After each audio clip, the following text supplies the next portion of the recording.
Sure. Welcome everyone. Hopefully we transition soon here.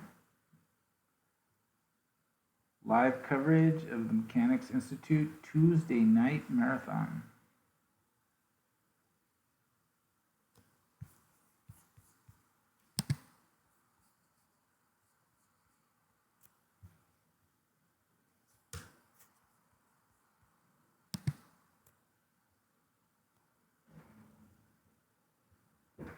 There we go.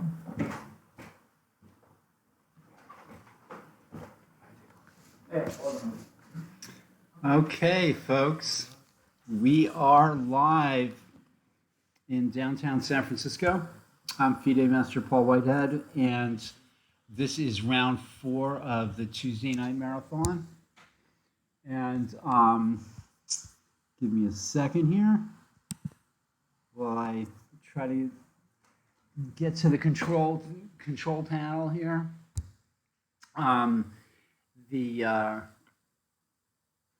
The round has been underway for half an hour, and thanks for everybody for showing up. And we are showing the top. Let's see if I can find the pairings here. Let's see. This is the top.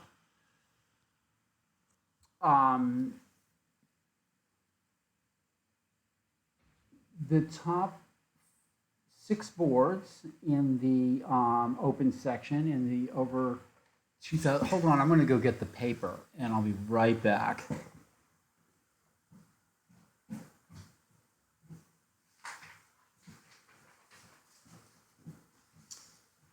Okay, so we have in the 2000 plus section, we have the top 6 boards. And in the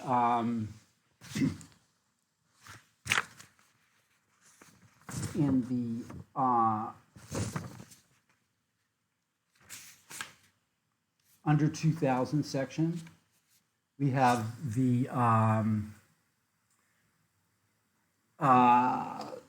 Brownlow versus Stafford is board 1 in the under 2000 section, and Uribe versus Perloff is board 2, and Singh versus Starr is board 3 in that section. And the under 1600 section, we have David Nicole versus Sterling. Let's start with board 1 and see how the players are doing. All right, I'm not going to be joined by Nick DeFromian today. He is not here. He's otherwise occupied. And okay, so let's see how this game went. This is Lou versus Siddhartha Run, National Master.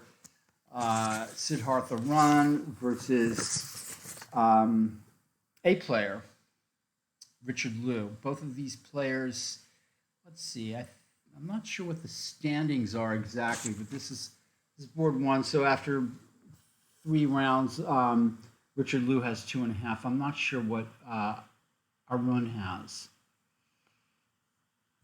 But let's see how the game is progressing anyway. So exciting. And we have a Benoni. And white takes on d5 with a knight. An interesting way to kind of mix things up. It's not a bad move by any means. Black takes back and white takes with the queen. Coming back here, black might have played knight c6, possibly. And if bishop g5, queen a5 check, I don't know.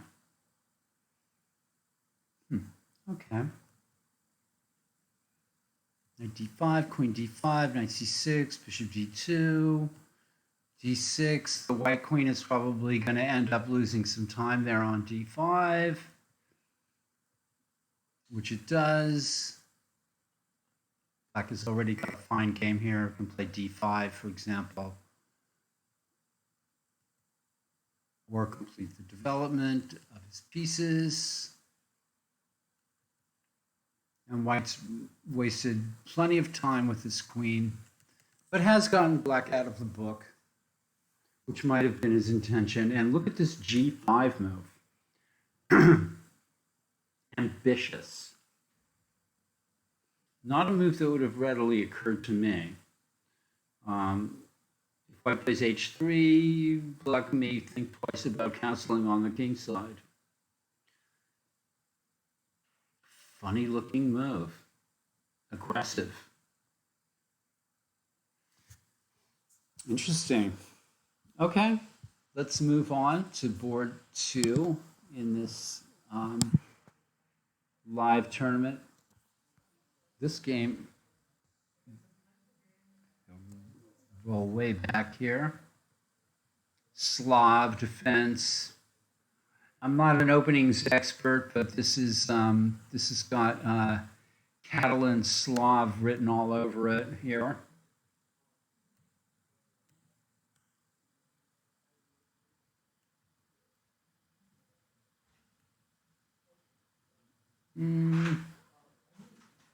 Not particularly ambitious by white here. And the interesting choice for black taking on c4, giving up the center like that. I would say a6 looks possible here with the a-pawn hanging. Interesting. Although now d4 hangs, so white jumps in the center, attacking the bishop. b5. Black says, I've got a pawn. White likes his center. Back and knight d5, another active move. I think this has gone rather well for black. Probably. He's now pawn up, and white's gotten this pawn duo in the center, but maybe not enough compensation. And white is thinking. Threat of, apart from taking on f4, black can also think about playing knight b4 and knight d3 here. Knight d5 is a nice move, taking advantage of the pin on the e-pawn.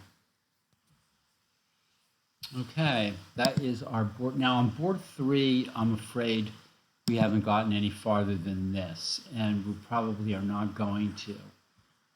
Black also, there's something up with the DGT boards. So let's go to board 4 and see how this game is gone. Queen's Gambit, another Slav thing. Black takes back with the knight on d5. I think taking back with the pawn looks better. White grabs the center here, and black really hasn't accomplished much here.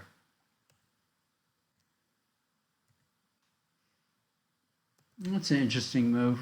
Queen c2 looks sort of a little bit more logical, developing a piece and defending the e4 pawn. White still has a pull here, of course, with the center pawns.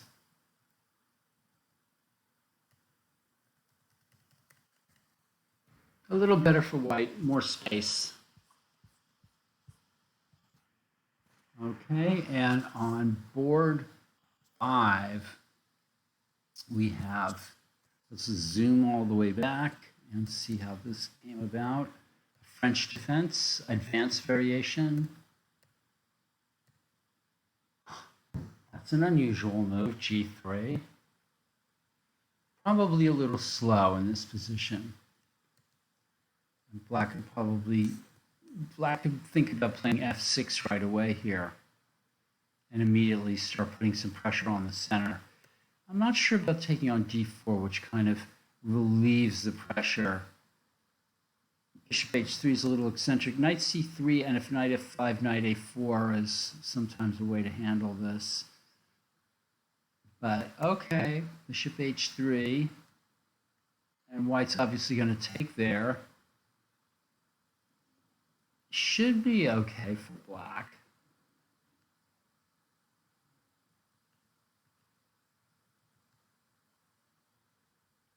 Interesting position.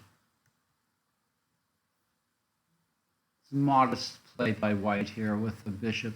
F4 is an interesting move. White takes it. And black castles on the queen side. Very aggressive play by black. And of course, white's playing operations on the queen side, and black is saying, I'm just going to go for it here. G5. Sharp game. Very, very sharp. Interesting position. Thanks, everybody, for tuning in here. This is the fourth round of the Tuesday night marathon, the longest running weekday tournament in the United States. Started back in 1972 here at the oldest chess club in the United States. This tournament, this edition of the tournament, I think this is our second live event during the pandemic. In the other room, everybody's masked up and playing chess.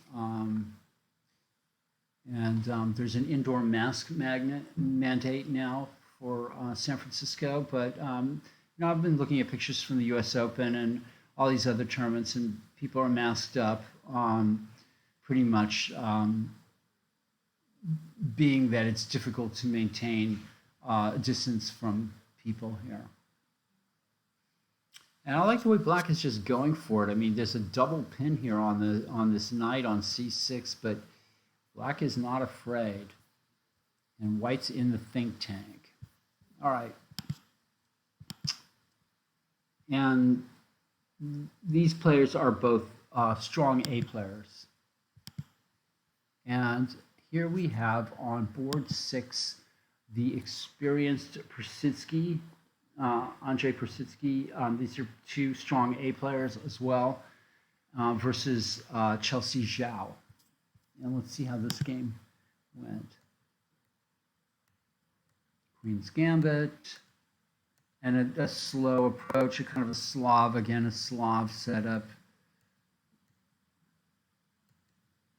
And black playing actively to eventually. White's really not accomplished much here. Couldn't play e4 because of b4, I think. And this is a little bit odd here. Usually black plays e5 in these situations. And I don't see any reason not to play it now. Going back to e7, a little bit passive.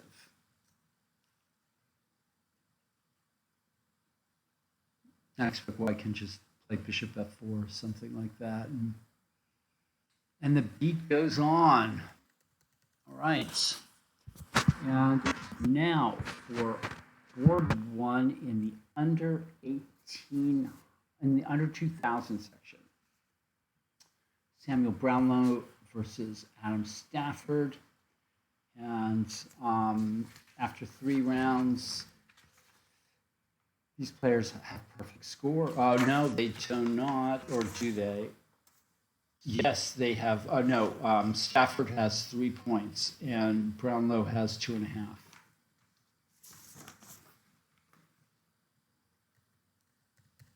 And I don't know what's going on in this game.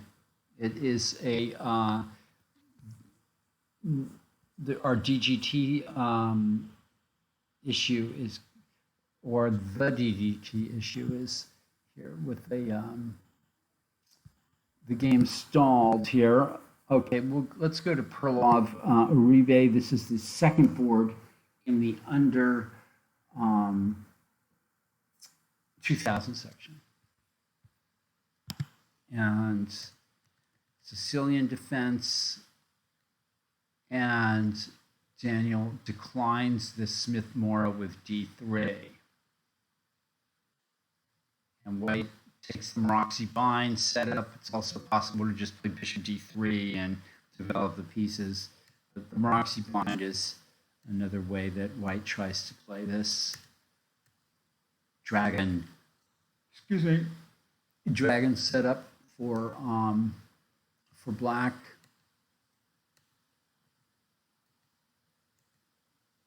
fairly typical development of the pieces, and black throws a little twist in here, attacking the bishop, which goes back to e2, b6, a3. Black didn't really get anywhere with this, although playing knight to c5 is a good idea here.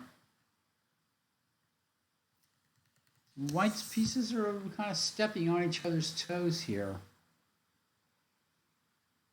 Queen c2, knight c5, not so easy still. Then maybe knight d2.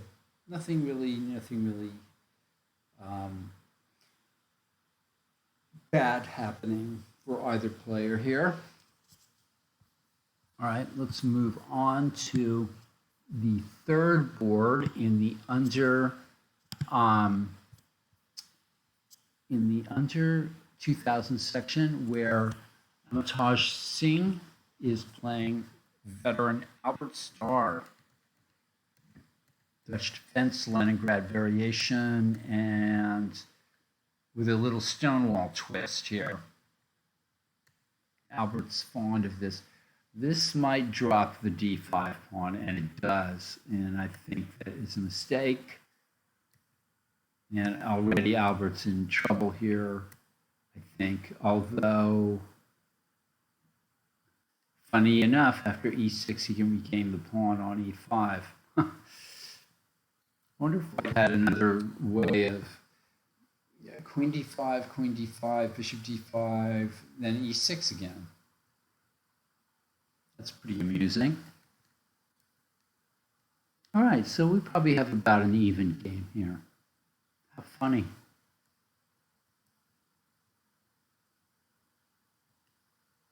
White's trying to gain some time here.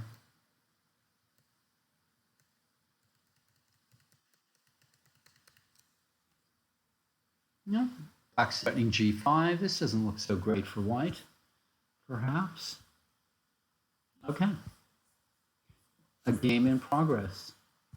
And we're going to run down to the top board in the under 1600 section, where both players have perfect 3-0 scores. David Nicole versus Isaac Sterling. And we're going to go back to the Trompovsky attack. Scary. d5, white plays bishop f6, doubling black's pawns, and black's, queen b3, or takes on d5. Oh, black gives up the bishop pair. Yeah, that's another game that stopped. So knight d2, and we're in sort of bishops of opposite color territory here, potentially, although that's a long way off. And white's a little better for the structure here.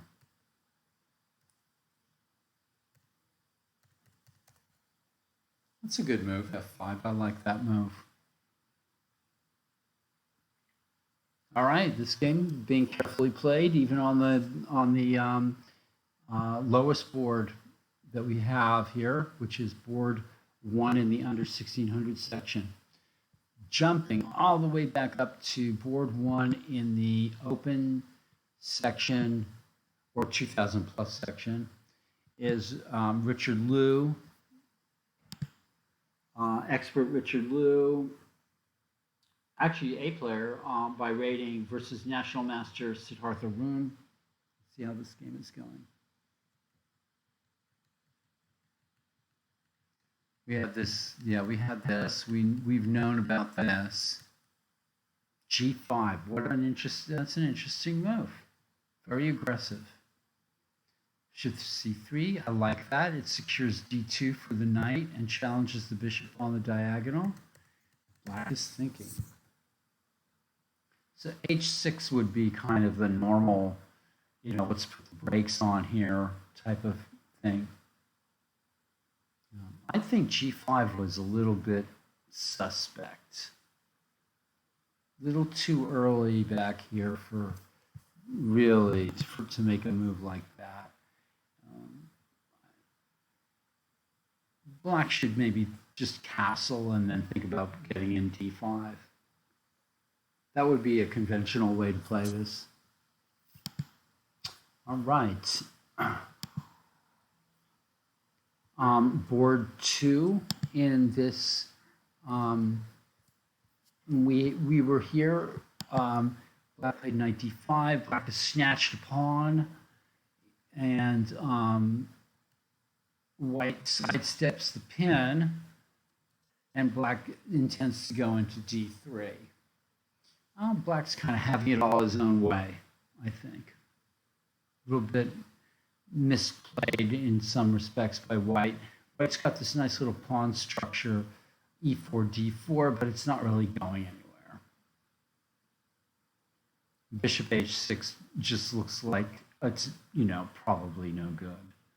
Takes, queen h6, bishop f6, and bishop g7. It's not going to really work.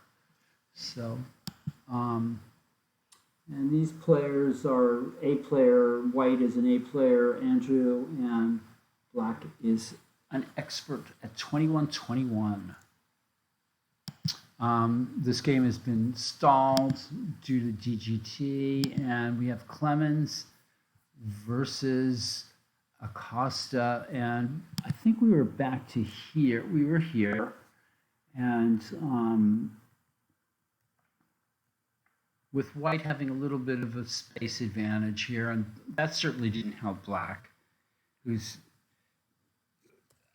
I even like White playing pawn f3 here, would seem to keep an advantage, but taking looks good too. Now maybe g4 and f3.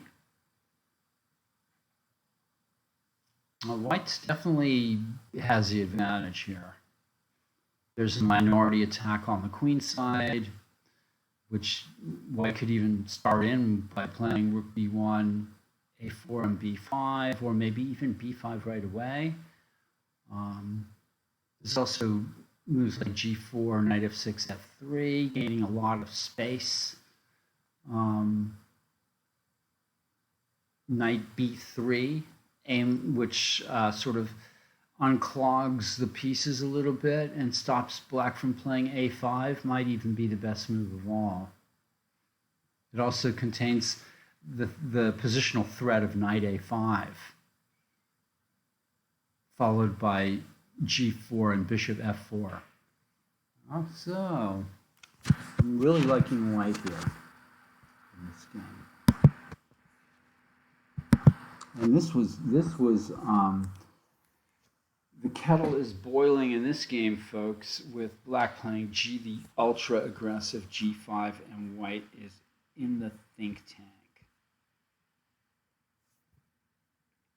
Despite the presence of the double pin on the queen side, Black is saying, I'm going to strike first with g5.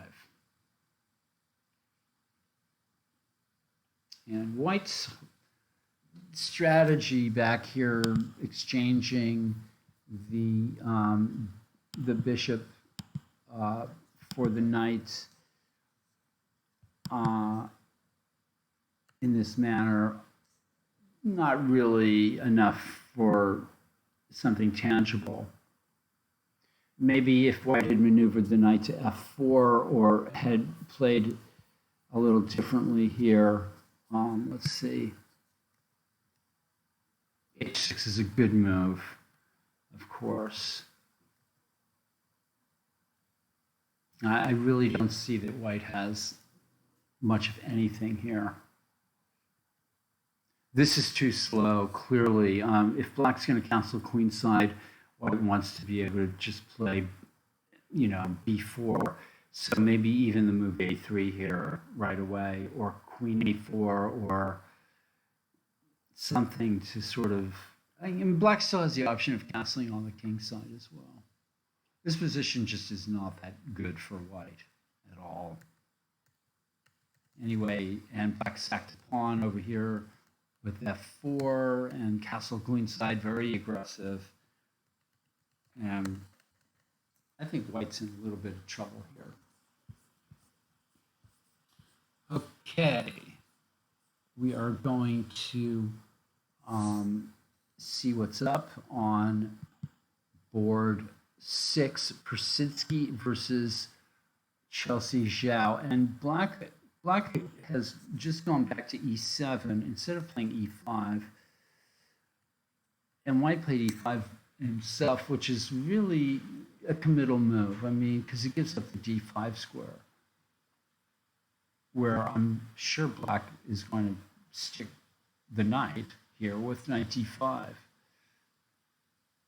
After queen e4, it's true you have to play g6, but it's probably not too bad. In any case, knight d5 looks natural here. Still waiting for a move from Black.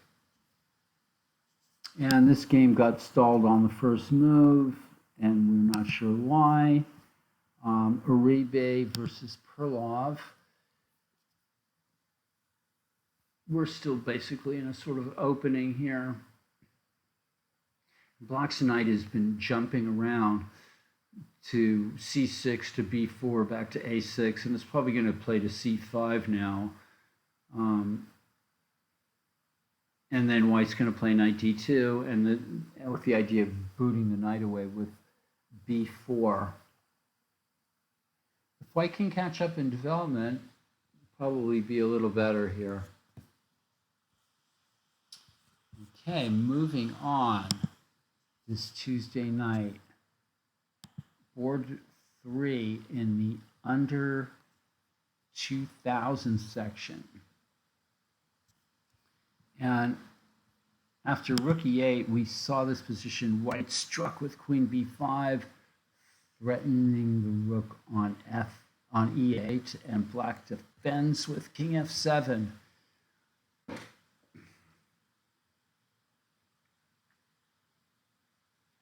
And the game is White's pressing here, trying to land a blow.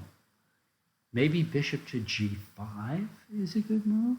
And if queen g5, queen takes e5, that looks very strong. So, and if Black goes back to g7, then maybe rook d7 check? Uh-oh. Bishop g5, queen g7, rook d7 check, and wins, I think. Bishop d7, queen d7, check, and, well, I guess Black can play king f8. Hanging on by a hair there. Bishop g5, queen g7, rook d7, bishop d7, queen d7, and then king f8. Or actually, you can play king g8 there too. Okay. I like bishop g5 anyway. Even bishop f4 might keep a nice grip on some dark squares. h4 is another move, obvious move, or rook to c1. Makes a lot of sense, bringing that rook at a1 into the game. Michael, thanks for joining me. I need some help with the old kibitzing here. Rook c1 was played, and Black is having trouble with developing here, and I think is in some deep problems. Yeah, I need help for sure. My game is really I've been playing some chess online every once in a blue moon, and boy, has it been bad. I'm overlooking everything here. I'm hoping it's just a temporary phase. It's funny moments though. So let's see, and this is board 1 in the under 1600 section, and both of the players are playing careful, reasonable chess, and the chances look about even, with White, of course, having the better structure, and so slightly better chances. Okay, I'm running back up to board one and seeing if there's anything, yeah. Right before you came, Michael, the after in this kind of, you know, ho hum position where black would normally just castle or something like that, bishop d3, g6, and then castles or something along those lines. Black played g5, and but now after bishop c3, I think g5 is looking a little suspect to me.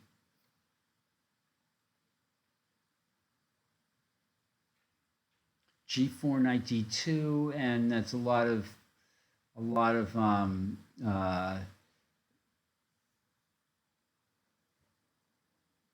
stuff, but it doesn't seem to be going anywhere. Just kind of weakening. Maybe white is actually maybe looking forward to castling on the queen side.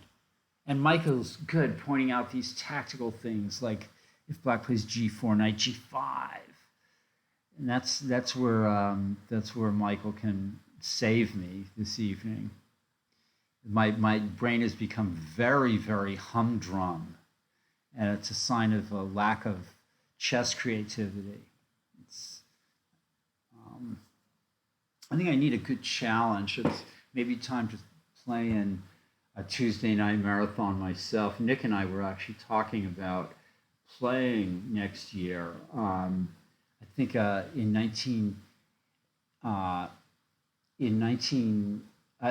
2022, we'll have the 50th anniversary of the Tuesday night marathon.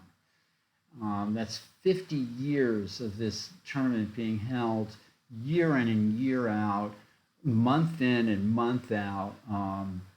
And that would be I played in the second one in late 1972. So to play in the 50th one would really be something else. In any case, legacy rules like adjournments and all that kind of stuff, that would be funny. That would be hilarious. My computer, everybody would be 12 rounds. That's a great idea. I like the 12 rounds. That would be funny. A fun tournament to play a 12-round tournament. Yeah, it would be sort of like yeah, they were 12 rounds. They were 12 rounds. And I think they only got shortened later on by John, shortening them to 8 and 9 rounds. I think there were only maybe a couple of these tournaments held a year, maybe two. And then there'd be like a summer and a winter Tuesday night marathon. And then John started rotating four of them, 5 of them a year with 8 and 9 rounds each. Still a marathon. It's just the 9 rounders, that's quite a long tournament. Okay, we can only keep our fingers crossed. All right, well, this was a Slav thing gone wrong with white loving his little pawn center, but black is infiltrating here, and this is no fun at all for white.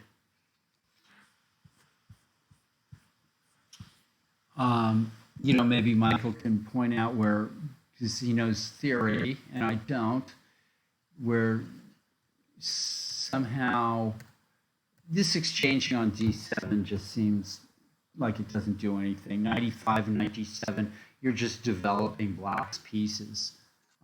We don't have to be. This is something that Andrew, as a player, needs to sort of get over, the idea of that you don't want to be, encouraging your opponent's development here, as he's doing here.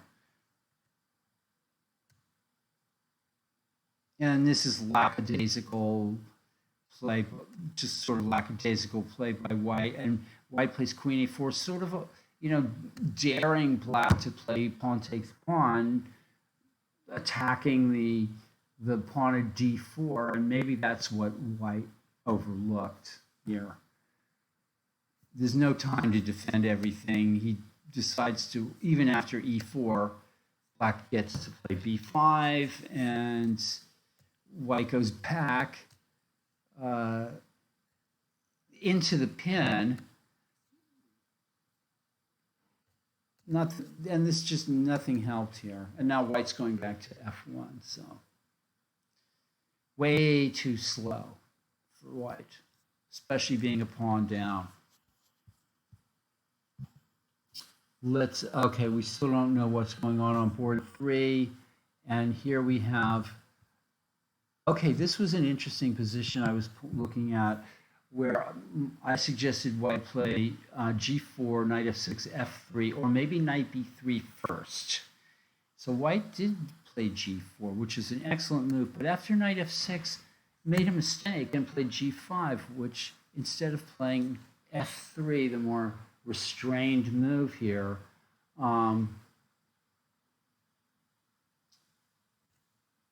and black plays knight g4, which threatens to take on e3 and threatens to take on g5. And this is just, why did white do this? I fail to understand. The simple pawn f3 here would leave white with a nice plus. And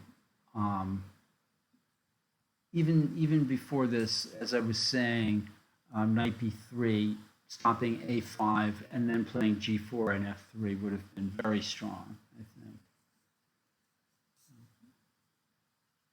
Okay, so white plays g5, not good, and knight g4, and now black is probably better.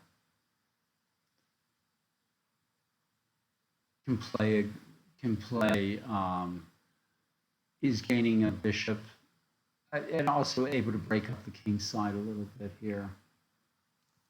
Okay, that's what I think. This, and here we had Guy Giargo still in the tank after g5, which black is just ignoring this double pin on the queen bishop file and going straight for it with g5. But it looks like a good move. And I think black is better here.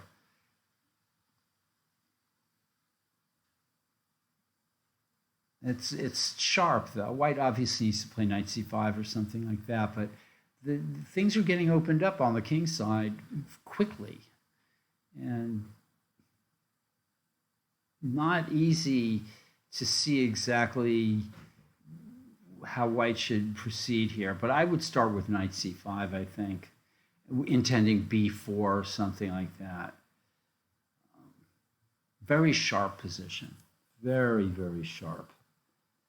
Both players are out for blood here. And this game proceeded as I thought it would. White played e5, very committal. Black went into the center. Queen e4, said, hey, look the other way. What's going on there on the queen side? Oh, there's mate on h7. Watch out. White develops the bishop for free with bishop h6. Black plays the calm rook e8. And I think white doesn't have that much here. Maybe queen g4 is the way to proceed. But black should have enough here to ward off this. If black plays energetically, this should be fine for black.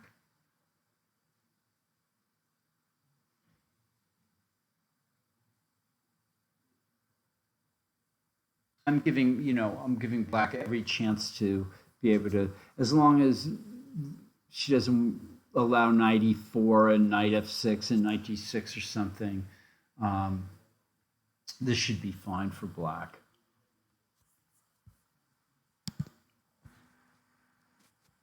And we're going to have to skip that game. On board 2 in the under 2000 section, this kind of proceeded as we thought it would. After queen c2, black sort of passed with queen c7, and white, why not castle? Isn't castling a good move? No, let's play b4.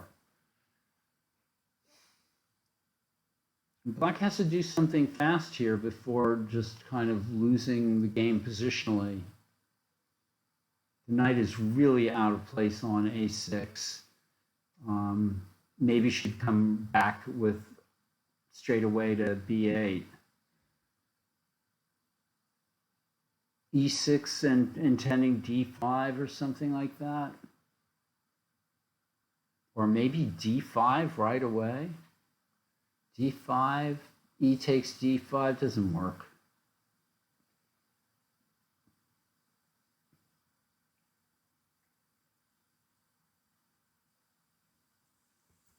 White's in the driver's seat, but if black can find an energetic counter here, how about b5 for black?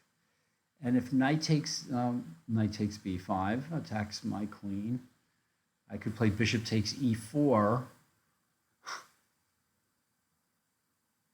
Well, knight c7, bishop takes c2. What if black plays b5 here, Michael? Crazy looking move. Knight b5, bishop takes e4, knight c7, bishop takes c2. Oh, then knight takes a6 with 2 pieces for a rook at the very least. Okay. Just not good for black here, really. But has a chance with the move to make something of it. Oh, wow. Black is mated. Or losing the queen. Okay, something went wrong here. Rook c1 was very strong. I think black is in a terrible grip here, unable to develop the queen side. And black tried b6. Bishop g5 was the move we were talking about earlier. And black, well, I guess black should try queen g7 here. Rook d7, bishop d7, queen d7, check, king f8. Isn't black still sort of surviving that? I don't know, but instead black takes there, and now white's got a huge grip on the game. He's lost. Yeah. And this is just losing. Yeah, go ahead. Yeah, this one, actually.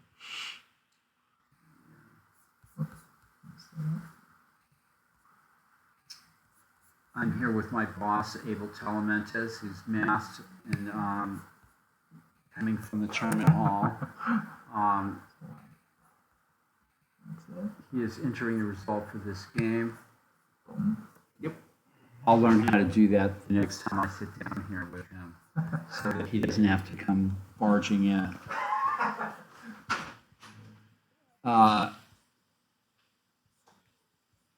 Black is clearly busted here.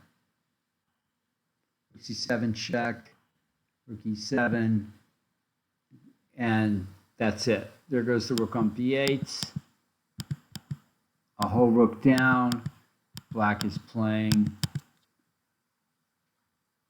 for only one result and resigns. Okay. Black never got out of the opening alive in that game. And I'll tell Abel that you gave him a shout out, Michael. And here's the top board in the under 1600 section. A careful game. White slightly better because of the weak pawns, but still black should have an expectation of holding this if he's careful. I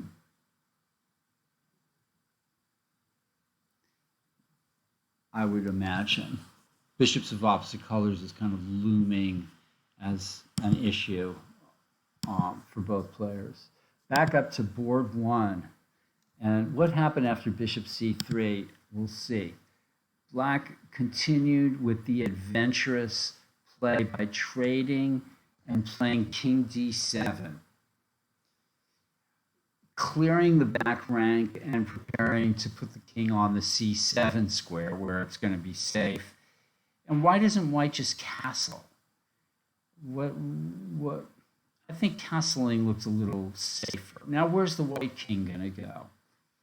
I guess it'll go on the king side. Black probably isn't really equipped to throw everything down yet on the king side, but still, the white king would have been relatively safe on the queen side. It's kind of 6 of one, a half a dozen of the other, but this was a creative solution by black and quite sound, I think. Well done. Okay.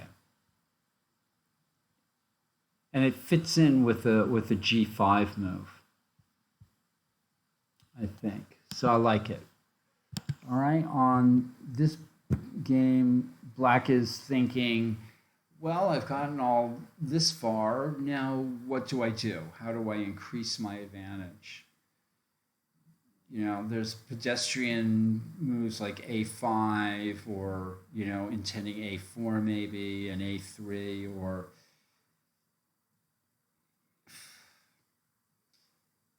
maybe, you know, white does have maybe the idea of playing f4 and f5 or something, you know, vaguely like that. If I'm black, I want to encourage one of those pawns to move forward in the middle. So maybe I would play bishop f6 and even encourage the e5 move, and then go back and then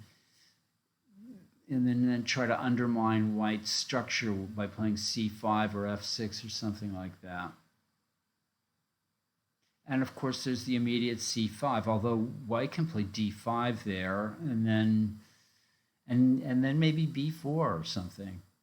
So I want one of these white pawns to move forward and get some resolution in this position. That's the way I'm thinking. That's when I'm thinking at all. Board 3 is nothing happens because of some DGT issue. And after, okay, so we had this position where after g5, knight g4, we were thinking black is just better here. White plays bishop f4, but now black could play e5 and does. Surely this is an even position. e5 looks like it's kind of the right move here.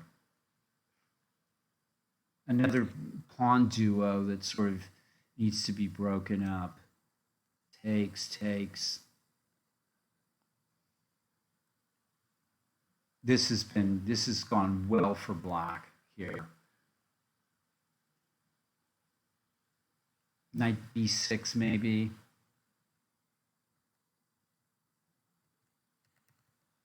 And white still can't play f4 because of knight g4, that same square that got weakened. And then there's some issues now for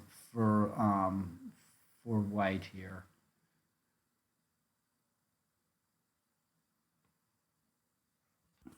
Okay. And here we had white is still thinking after g5. Well, the time control is game in 2 hours with a 5 seconds delay. So the players can spend almost all night thinking if they have to. Not quite all night, but.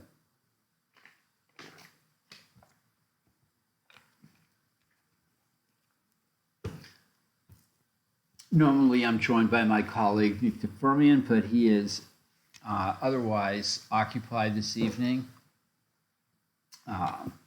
And I hope he's having a great time. He and I meet not only during the commentary for the chess events, so we're like, you know, he's the major sportscaster, and I'm sort of the, you know, the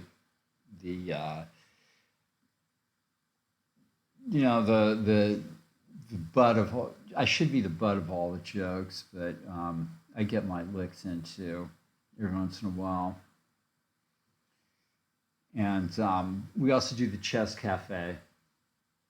So, which at the Mechanics Institute online on Monday afternoons at 4 o'clock, where we showed the most remarkable, found the most recently uncovered game of Steve Brandywine playing Bobby Fischer in a simul and drawing Bobby Fischer at a simul in 1964. You can find it on chessgames.com.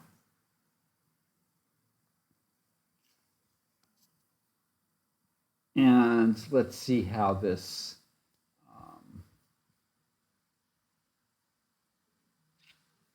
so White's still thinking after g5 in this highly unclear position.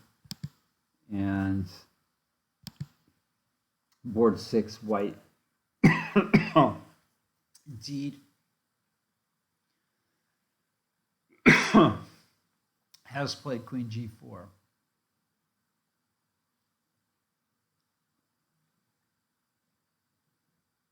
So how do you handle this position with black? I would take that knight on c3. I think it threatens to come into e4, and she does. She takes it on, and that looks completely right to me. Black can develop pressure down the c file and eliminates one of the attacking attackers. And I'm not sure if I would play knight b6 right away. I would leave that knight over there lurking around the king's side. I would play rook c8 instead. The knight could also surprise White by taking on e5 in some positions, or playing knight c5 or something like that. Rook c8 looks like the move after White recaptures. There's time to play knight b6 later. I would leave the knight over there. I think this game is developing in a fine fashion for black.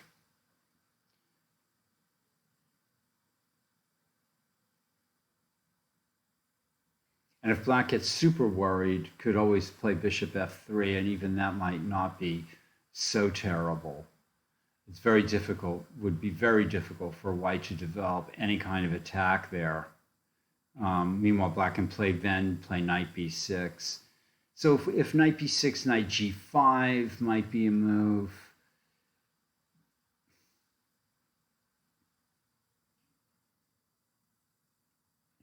I think black is doing quite well in this game. All right. We have to run down to this game has one of the most interesting positions in chess. I think you'll all agree. This is a position that Carlsen likes with black. Some world champions, notably Bobby Fischer and Garry Kasparov, rarely found themselves in this position with black, although sometimes.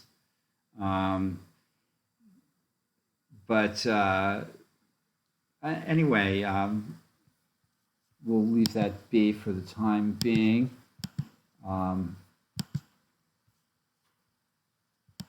And come to this position where black's in the tank, still thinking after b4, after having sort of misplaced their pieces up to here. Okay, we're just getting warmed up. Albert Starr was mated, or losing his queen here, and then getting mated after h4 check, and so resigned.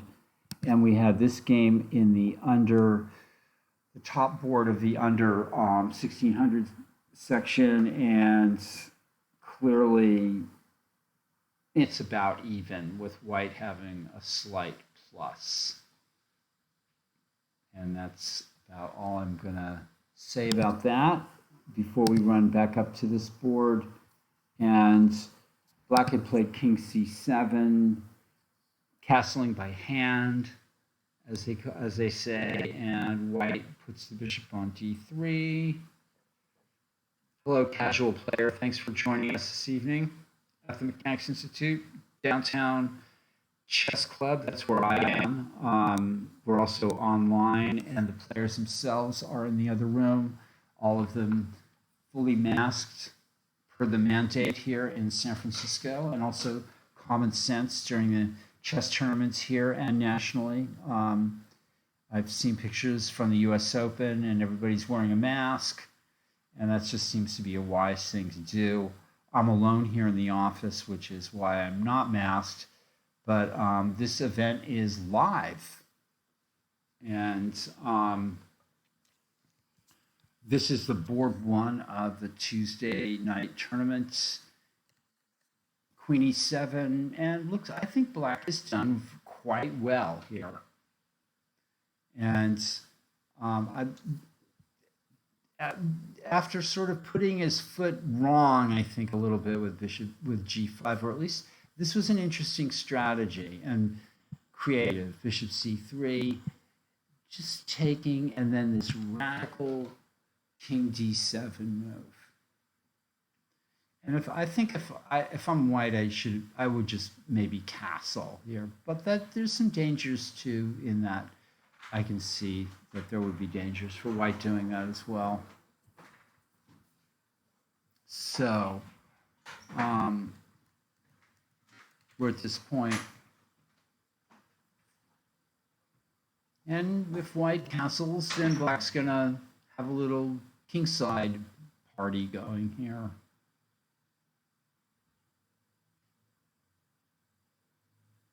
Maybe black has the more dynamic potential here.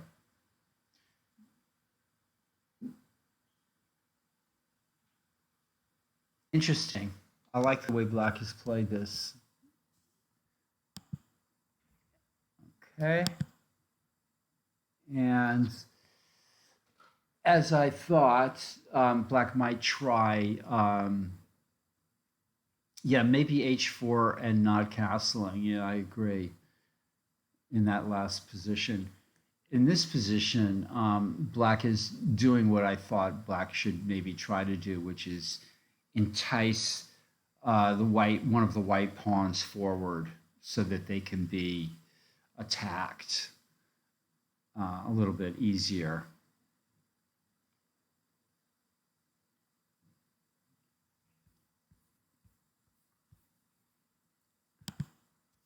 And on board 4, white decides that he can play f4. So if I'm black, what's wrong with knight g4?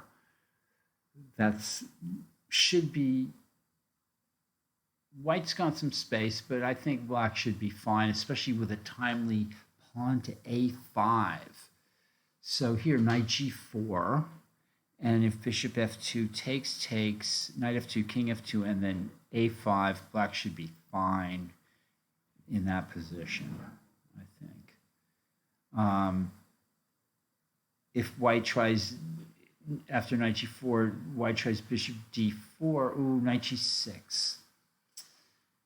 Not sure about that. Seems to give white some breathing room here with knight c4, knight b3. I don't know about that move. This was the time to play knight g4. This looks like a missed opportunity for black. Well, you never can tell what the players are thinking, and but they are, and white is still thinking now. It's been 35 minutes maybe that white's been wondering what to do here after g5.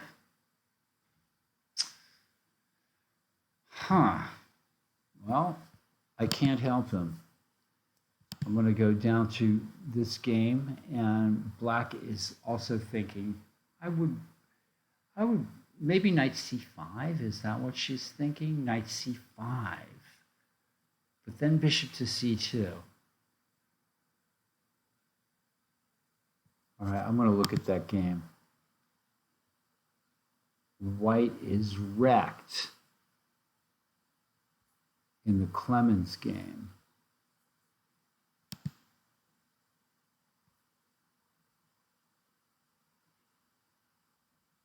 Really, is white wrecked here?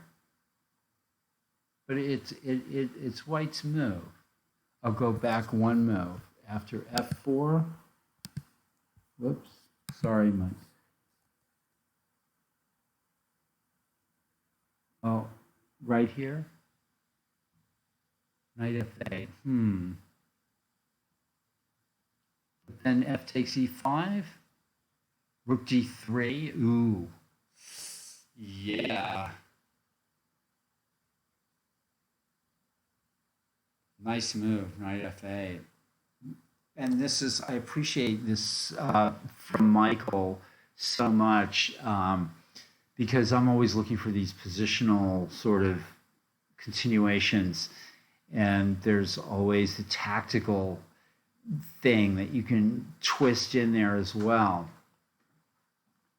So knight f8 is a nice shot. If f takes e5, rook d3. But instead, and also knight g4 looked like a good move too. But instead, knight g6 was played, and now I think white can play knight c4, knight b3 here with some advantage, I would guess.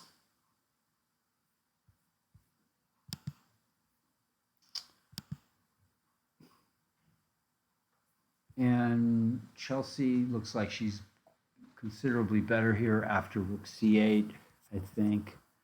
We like black's game. And Uribe,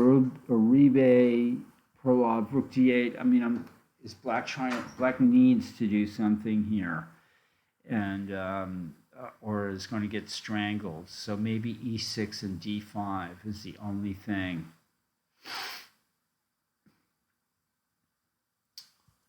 All right. Well, we'll see what happens here. And this game, white's played knight g5. What is that trying to induce a weakening somewhere? Black doesn't even deign to, or just ignores the move and plays rook e8. Doesn't even bother chasing the knight away. And the rook looks good on e7. So like if bishop e5, rook e7, I'm not sure what black, this has been a constructive move by white and a not so constructive move, a constructive move by black and a not so constructive move by white. Knight g5 doesn't make any sense to me. Okay, so in this game on board one, we had white played bishop e4. That's very sensible to try to play bishop d5. Black has gone back there, and now white can stick the bishop on d5, I suppose. And then if knight b4, a3, I mean, knight d5, it's a complicated game. I'm not sure what's going on exactly.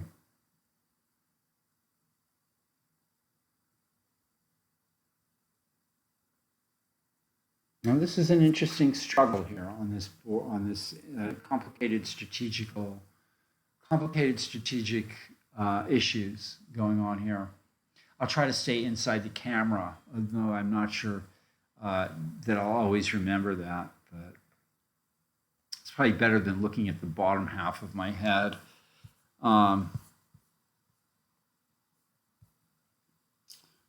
Yeah, g4, knight d2, I suppose. Knight g4, knight b3. I don't know.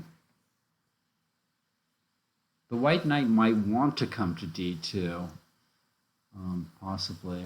This is an interesting struggle and not easy to tell exactly what the player should do and where the pieces should go.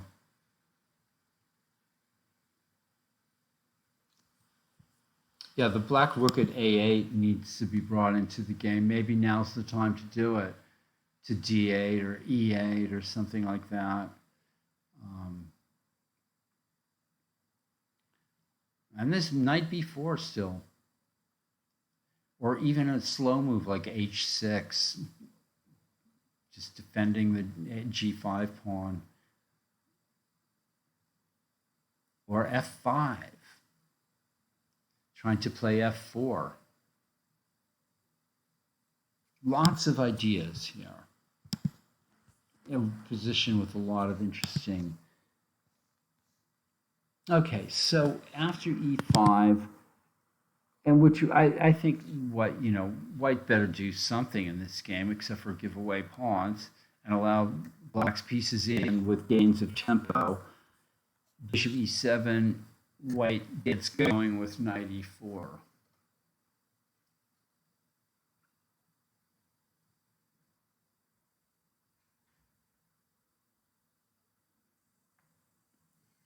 Well, I mean, given enough time, bishop takes h6 might actually be an idea. Even though here it would be met by the crushing queen d4, so I'm not even sure that that's a threat. Like bishop h6 could probably be met now by rook d4 maybe, or something like this. Is now the time for pawn to b3 or something? Or knight takes e5 is a threat? White's kind of been skating on thin ice here, but these positions sometimes get tricky, and black could lose their way. Maybe queen e2, just kind of holding things down a little bit here for white, getting off the file.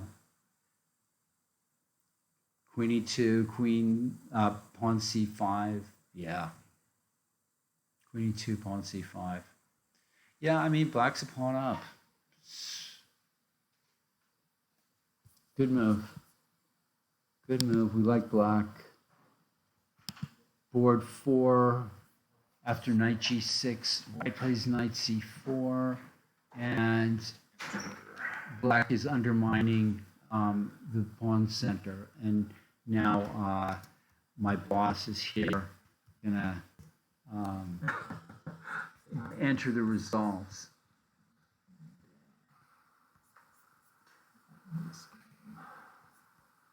Didn't get to see it, but oh, we didn't get to see it, but Samuel won.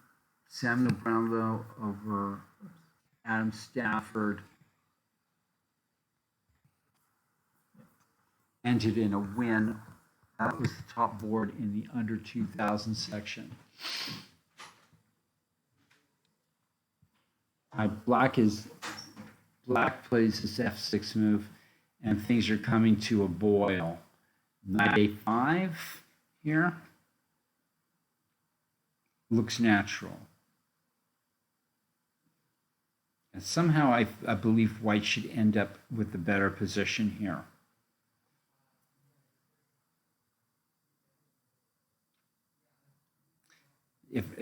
If knight a5, rook a b8, bishop takes a7,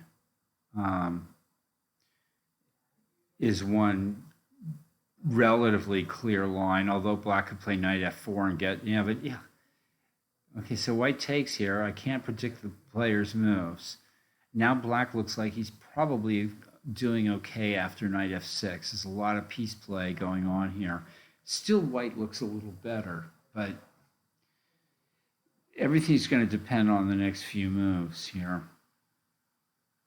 I think the players are trying their best, and nobody's made any horrendous blunders yet. So it's looking, it's been a pretty well played game here so far.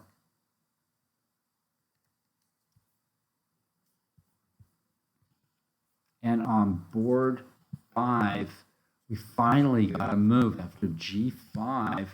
White thought for a whopping 25 minutes or so. Played takes on g5. Black played bishop h3. And white played rook e1. And now it's black's turn to think.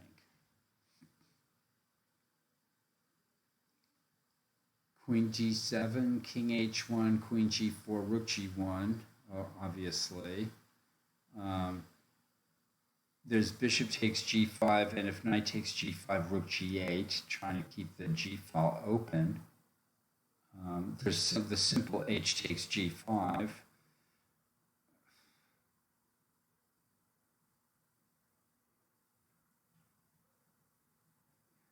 This game is quite puzzling to me. Keep the pieces on the board.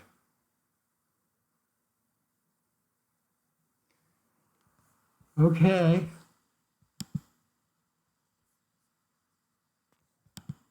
On board 6, black did play knight b6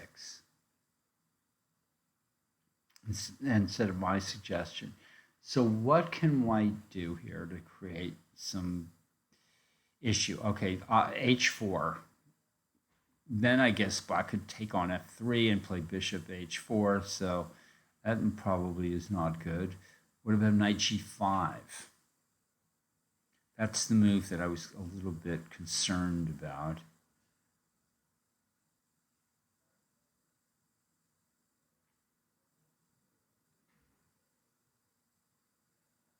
Still, black should be good.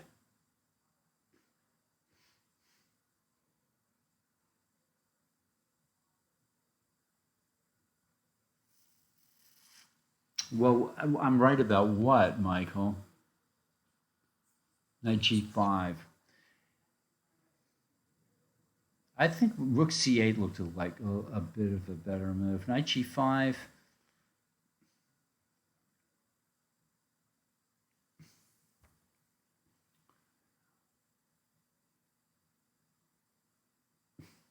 And then if knight d5, knight takes e6, probably not. F takes e6, queen e6 check, king h8, queen f7. Ooh, queen f7. And if bishop f8 trades and takes on b7, I don't know. Knight g5.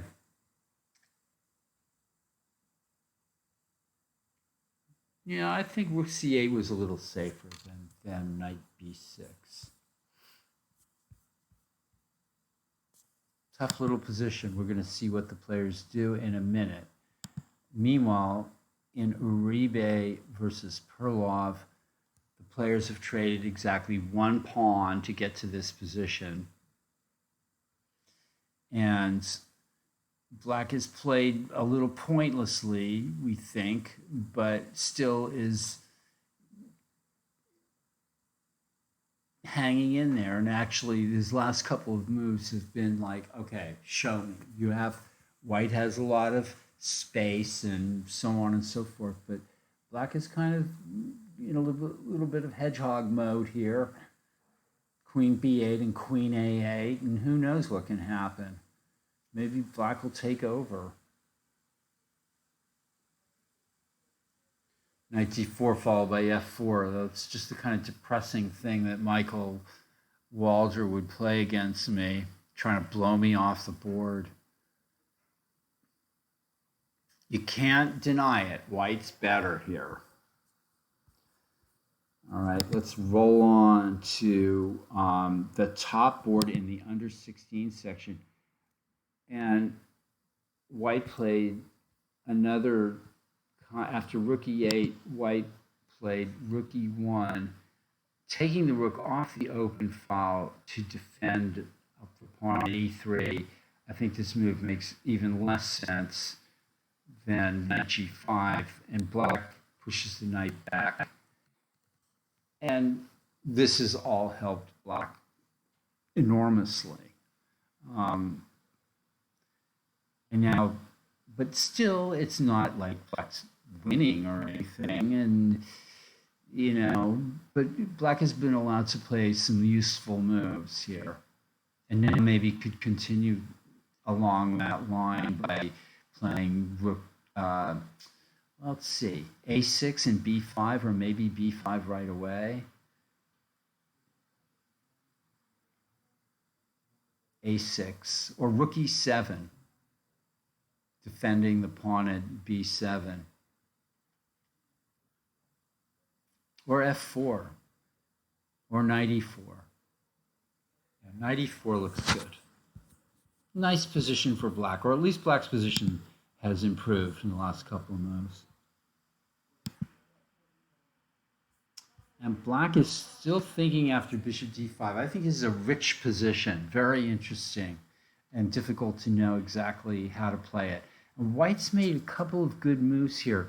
I like this bishop d3 to e4 to d5 was very, very good. I mean, white was in danger of sort of getting overrun there in some ways, and has repositioned the bishop onto a strong square outside the pawn structure, and black doesn't necessarily have a profitable way of exchanging one of his minor pieces for it.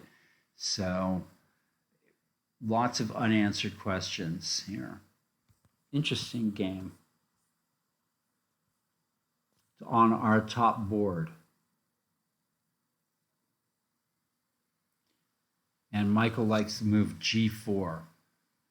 Yeah, g4 followed by h5 or f5 and f4 and push those pawns. I agree. Why not?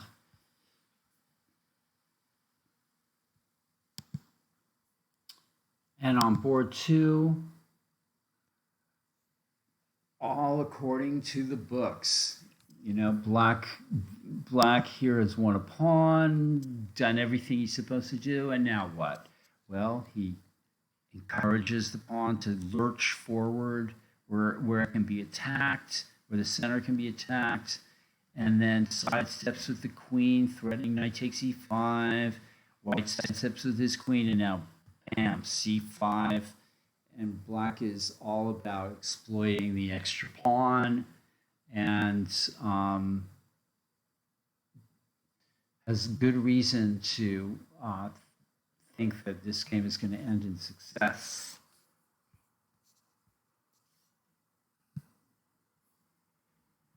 Clemens Acosta, white after f6.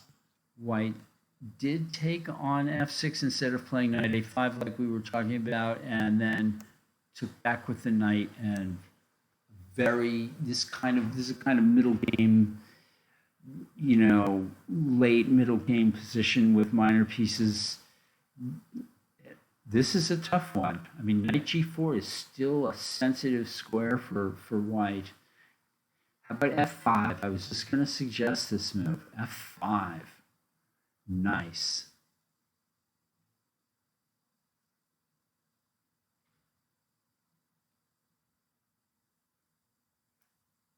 To go back a move or two, you know, black seems to have missed the opportunity. This was a critical moment in the game here where Michael's knight f8 or my knight g4 would have been the move. Instead, black falters with knight g6, allowing white to sort of spring up, and trying to free the game in this manner really doesn't help too much.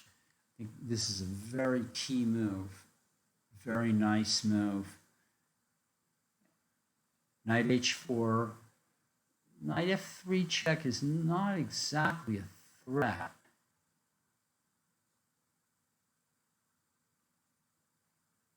I mean, knight f3 check doesn't really do anything.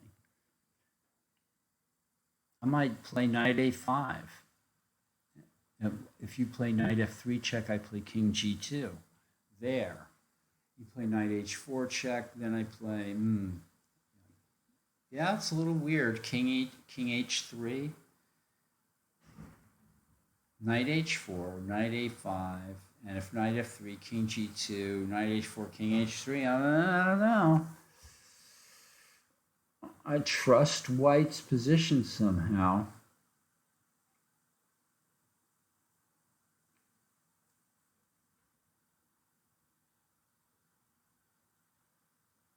Yeah, knight f3 check is like a move that sort of doesn't even do anything if white can just sort of sidestep. I think white's starting to get somewhere in this game. It certainly has a space advantage. And this game, we've got a lot of exciting games here. Okay, black decides that he wants to take with a piece on g5 and continue the attack down the g file. I'm not sure if that's the right decision to make, but that's what he did. I guess he could still change his mind. For example, if white plays king h1, could take with the h6 pawn. So that seems possible too. In any case, if white doesn't do anything fast himself, black is going to have it all his own way here.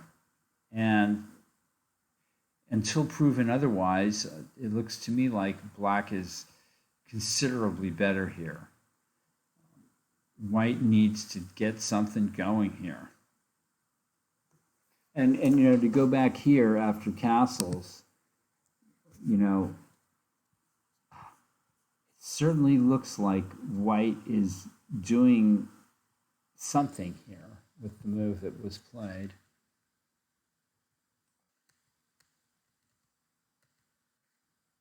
And white plays rook e3. That's clever. Maybe providing defense on g3 and keeping an eye on that bishop at g4. But what about bishop g4 here? Yeah, the horrible bishop at b2. Yeah, bishop g4 looks strong.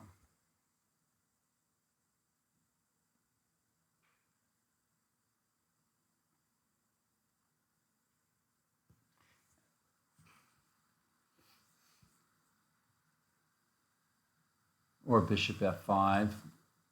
Yeah, okay, we like black still in this game. And on board 6, Prasitsky versus, and white did indeed play knight g5. And black decided to take it, thinking, I suppose, that the dark squares will be covered by the knight.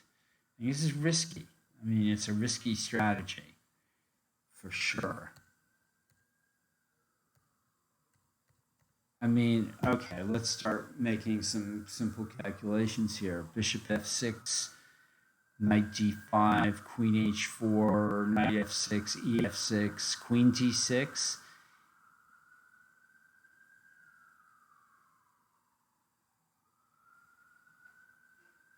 And after queen h6, you can play queen f8.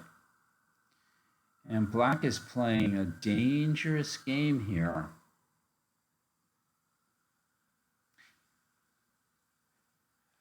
And white's wishing that his rook was on e3 here. But, black is... Yeah, I agree. Knight d5 is kind of defendable. This position would have been more interesting for black already with the rook on c8 and everything. And I think it's... You don't want to just... You want to have some more winning chances here. So... White can still try h4, h5.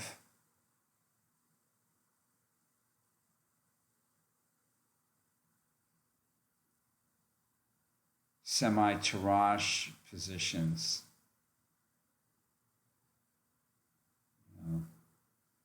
I would, always imagine that the white player has slightly the better chances even in these equal positions because of the dangers to the king.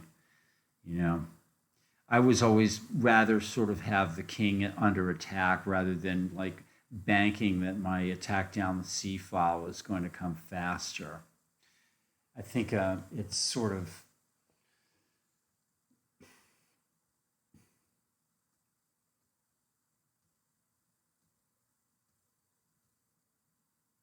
scary position for both players. I mean, white is definitely putting everything into their eggs into one basket, but white has gotten off a little easier than he should have, I think. Black had more of an advantage back here. Now it's a little bit more touch and go, and that's my last word on that for the moment. This game ended in a white victory, but not from this position. More moves were played. We don't know what they are. And this game is being played at a slow and precarious pace here. Both players have used about an hour already to get to this position, an hour each. And I predict if they can keep it complicated, we'll get an interesting time scramble at some point in this game. We can look forward to that.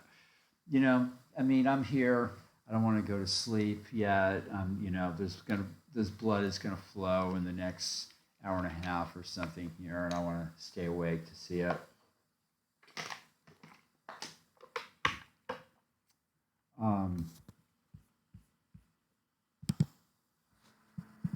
And finally, in the top board, in the under 1600 section,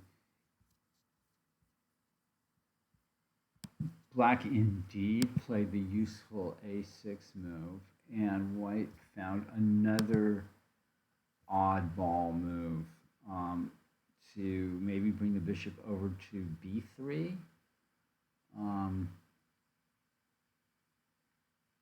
And White's moves are not making that much sense at this point, I think.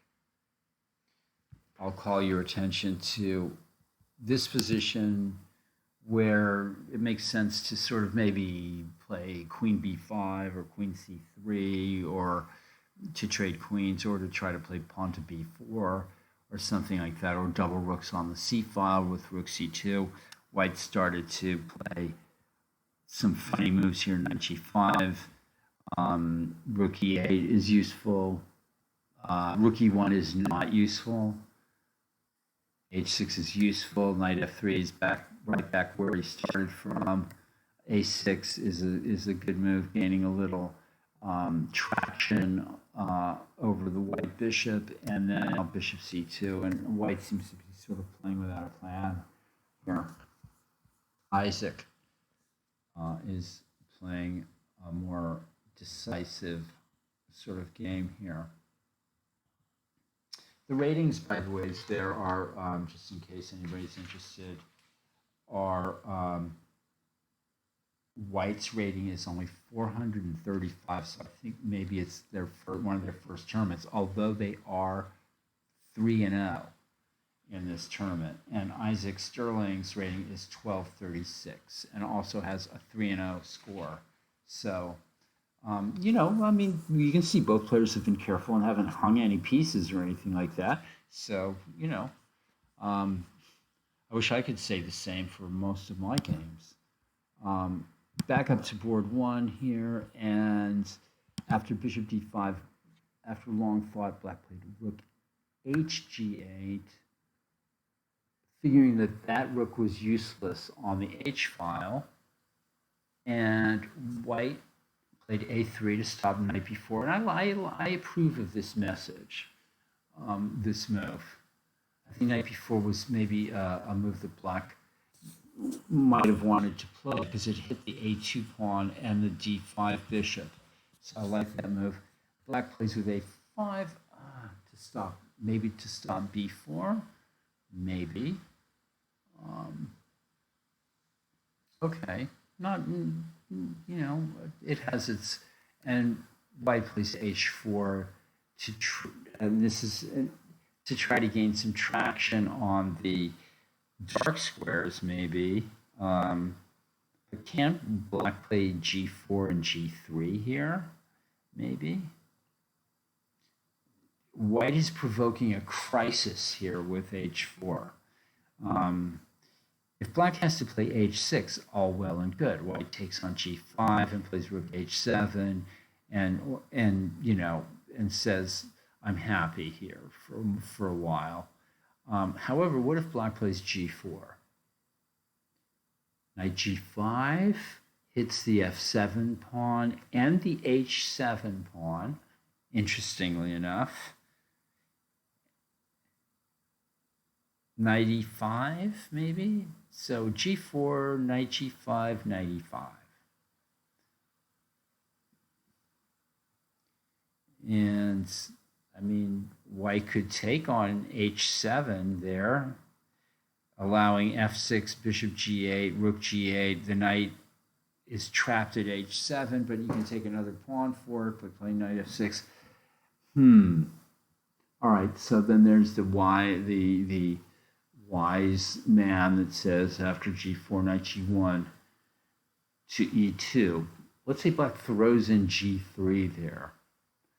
g4, knight g1, g3, f3. Can black make use of this weak e3 square? Maybe rook a, e8. I don't know. Maybe not.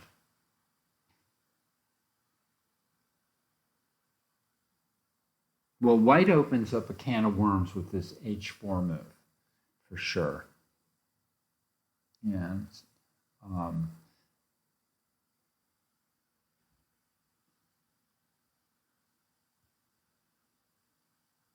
it's an interesting moment in this game. This has been a well-played game, I think.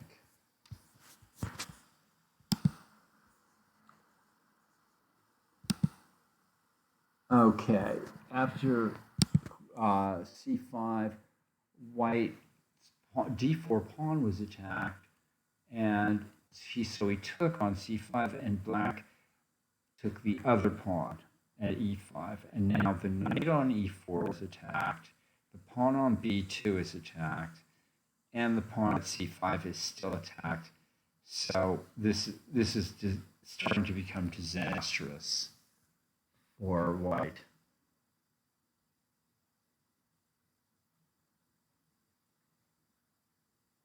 Maybe f4, queen takes b2. It doesn't seem to work. Queen takes b2, knight takes b2, white plays queen f3. That just seems to go down without a fight hardly at all.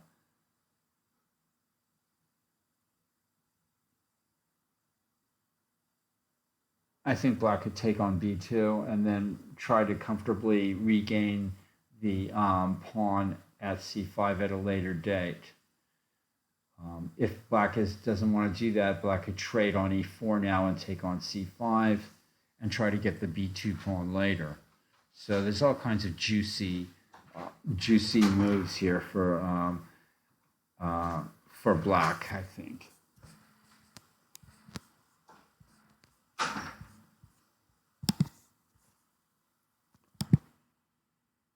And this fascinating game after f5, black did play knight h4, and white did play knight a5. It's as though the players were reading my thoughts, and black played knight g4 instead of playing my move, knight f3, or the move that we thought of, knight f3. And this attacks the bishop, which goes to f4, and black strikes with bishop f6, attacking the knight, and ooh.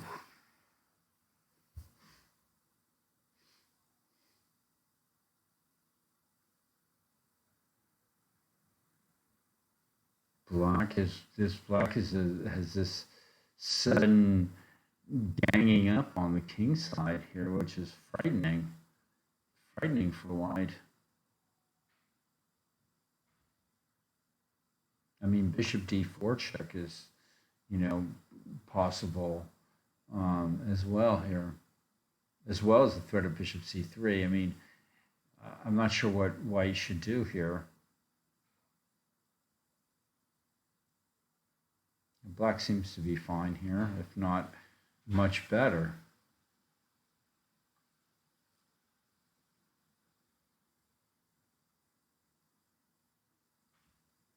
Scary position for white. I would not be comfortable here.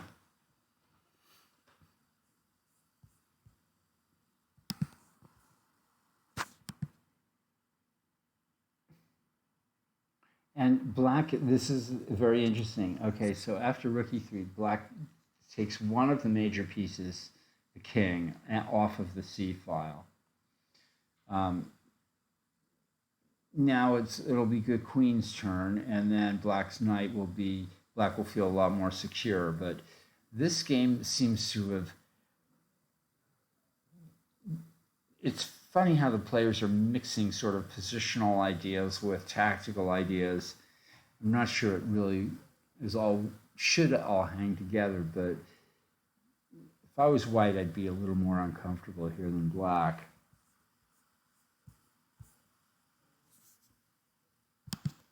And on board 6, we're getting this forced variation that I was looking at. Black could have tried queen d5. I mean, if queen takes d, if queen h6, queen g2 mate. So that was an interesting, this is an interesting moment here, why black doesn't play queen d5. Anybody have an explanation for me?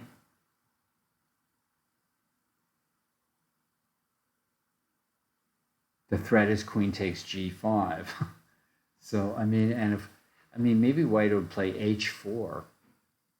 Queen takes g5, h takes g5, but black should be okay there. I mean, as long as it don't get mated on the back rank. Yeah, rook ec8.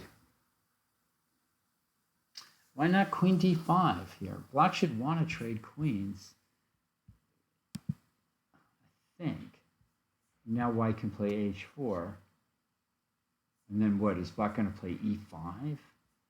White will always have this queen h6 move. It's a little dangerous, black leaving the queens on, but you know, maybe black is just planning rook c8 and doubling rooks and always ready to meet queen h6 with queen f8. I mean, is it that simple? The only thing white can seem to do is to play h4, h5, and then black's going to have to try to trade queens. So I think queen d5 was maybe better. I don't know.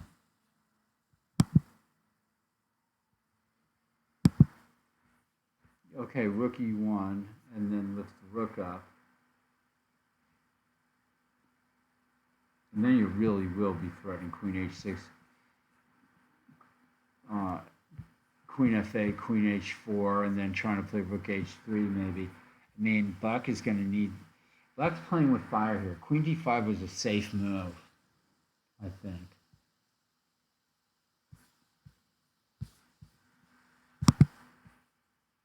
Okay, back here, this game, this heavyweight battle here. I think black is actually, white played rook d2, and I'm not sure where that's going exactly.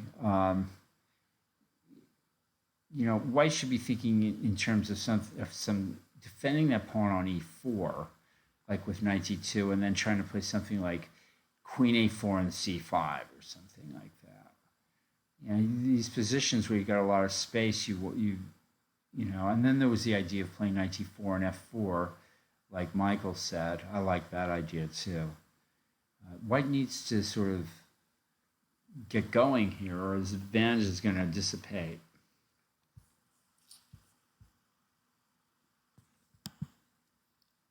All right, and finally, on the top board, white has put his queen and bishop on this on the top board in the under 1600 section, I should say.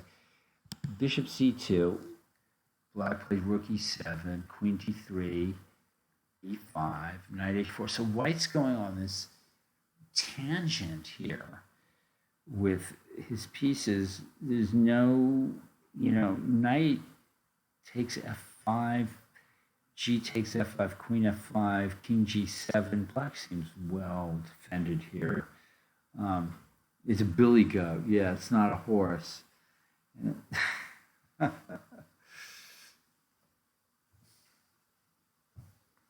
I think black is making great progress here, and white's really just after a phantom here with knight h4. It's like tilting at windmills. Tilting at windmills, Michael.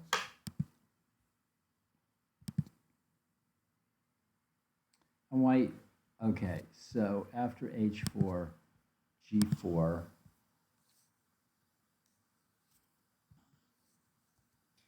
white did not play knight g5 and simply played back to d2, which is not the move that Michael thought of playing, which was knight g1 to play knight e2, and black played g3 anyway.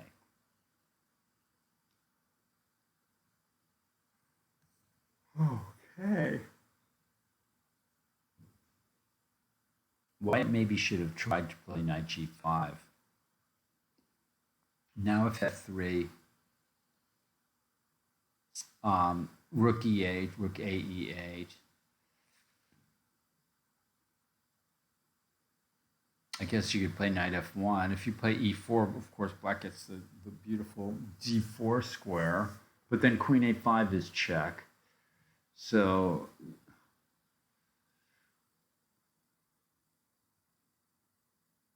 these moves are obvious yet far from obvious at the same time. I mean, they're very big moves. They're committal moves. You can't move these pawns backward. Pawn g3, really upsets the apple cart here. I'm assuming rook a e8 is the move here for black, and then pawn to e4. I imagine.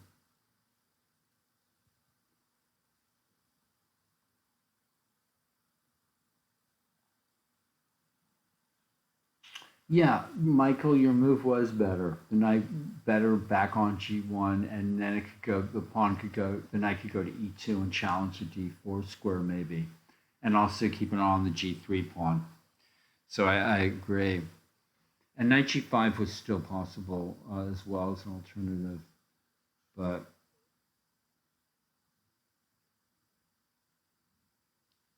we'll have to see how knight d2 turns out. Maybe white's going to play knight f1 and defend the e3 pawn.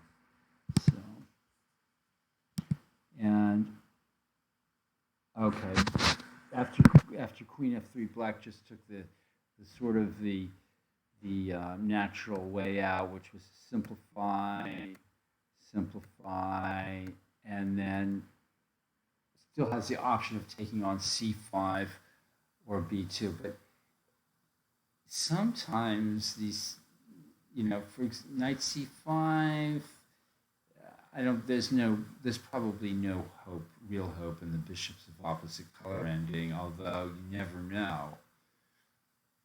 Bishop takes c5, bishop c5, and then immediately start attacking these pawns over there with bishop c6 or something. Should be, black's 2 pawns up. Should be winning, I think, despite the bishops of opposite colors.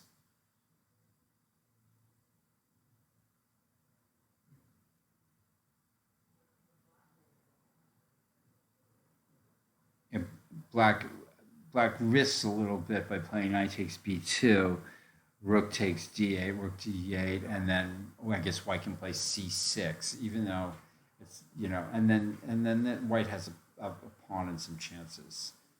Yeah, just knight c5, I guess, is the move here. 2 pawns up should be enough in a bishops of opposite color situation, I think. Okay. We're going to roll over here to Clemens Acosta. We were really worried about Clemens' game here. He took on d8 and plays rook d1. And black is probably going to win something with bishop d4 check. Or maybe not. What happens after king f1, knight f? This doesn't look like too much of a threat, taking on h2. Can white play just knight takes b7? Right, I mean, knight takes h2 check. Take king g2. Yeah, bishop d4 check might be not the best move. Oops, sorry folks. I don't know what happened there. So going back a move, what should black play here instead? Nice defense by white here.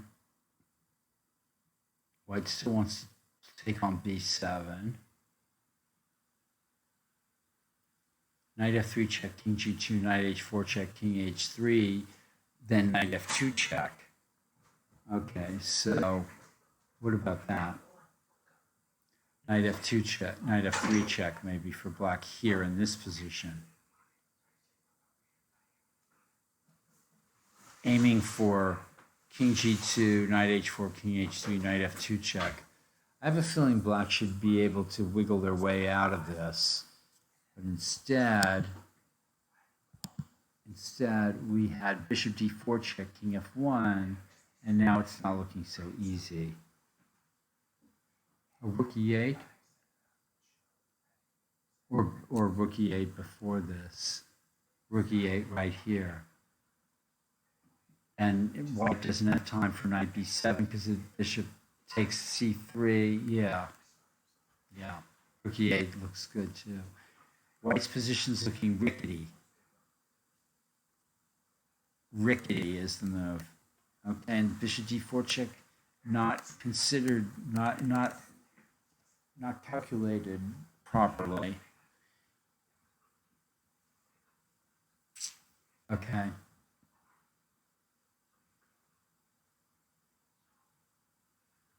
I think knight takes b7 look good too. Now knight, I guess knight h4 check, king g3.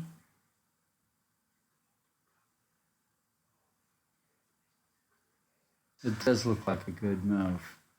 Knight b7 look good too, maybe.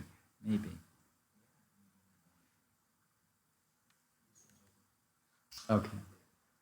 All right, well, let's roll down to Guy Argo versus Eiko Hidari. And you know what? I was thinking of this e6 move to try to break up the thing. But let's see what happened here. Black played king b8. White played b4. Maybe now's the time to play bishop takes b4. I mean, because... And e6 is actually a move that I was thinking along similar lines to open up the e5 square and to block the line of communication. This is a good move. Clearly a good move. Bishop e6 now, maybe b5. And then knight e5. And white's trying to sort of get some counterplay here.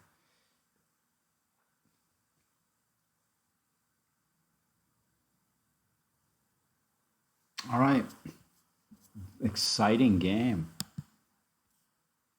And this game, okay, so after queen d6, h4, now black played queen d5.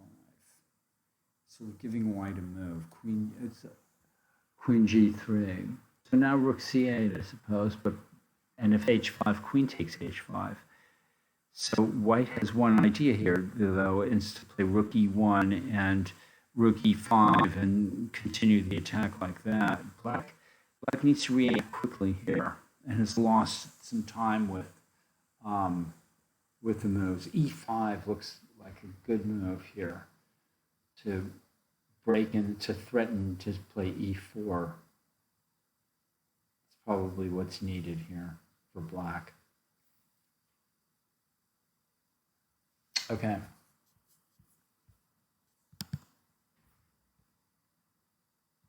And we have this slow game. Oh, queen a4 is played. All right, so black can't take on e4 because with the knight, because of knight e4, bishop e4, queen a6. So what's the move for black here?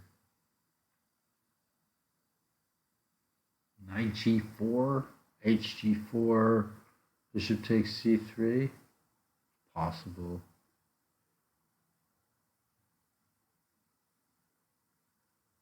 And black could play knight c7 here. There's nothing immediately crushing for white, even though the position looks really nice.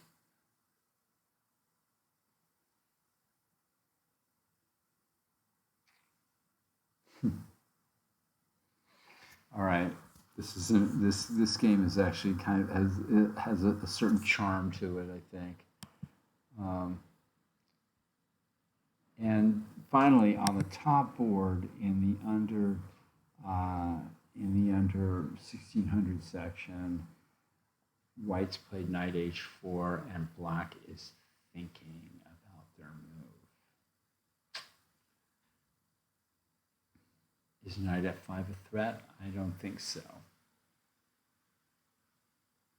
Nevertheless, white's giving black something to think about. And the game goes on. Okay. Back up to board one. And black plays knight d4. All right, so is the threat knight to c2 check? And if queen takes c2, queen e3 check, king f1, queen f2 mate is a cute little threat. Knight f5 is a threat, threatens knight takes h4 and knight to e3. And I think that white is in some trouble here, maybe.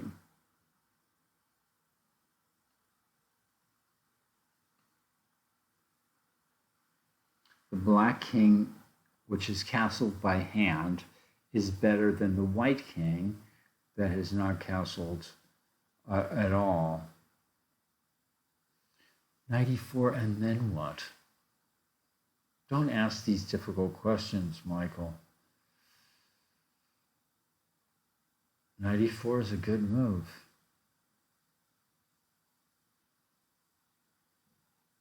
Can black take on f3 and play g2? Knight takes f3, g takes f3, g2, rook g1, queen h4 check.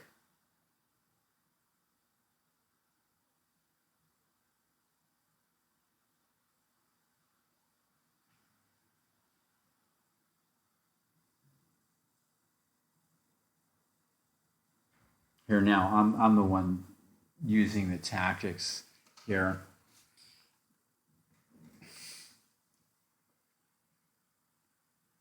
Doesn't look like it works, right? I mean, white just goes king e2 at the end of that. I think.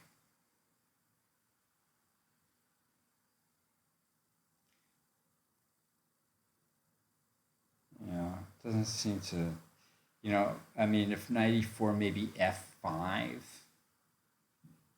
bishop g8, f takes e4. This is a bit of a mess, or could get into a bit of a mess. It's been a very interesting game. Let's see what the players do. Let's just jump quickly down to board 2 here. And we got this endgame, and as I predicted, white tries to go into the bishop's opposite colors and then tries to get these pawns to sort of move forward and somehow be struck by lightning. But it's not yet bishops of opposite colors, because I mean white's yet to play bishop takes c5. All right, let's look at it. Bishop c5, and now bishop b7.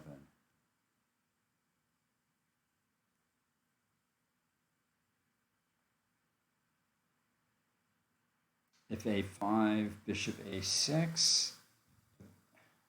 Doesn't look like it's going to work. Rook b8, and then threatens rook b6. Now white's going for it. I don't think this is working, though. I mean, it's bishops of opposite colors, but it's 2 pawns. If white can blockade the queen side, he might have some chance to draw this.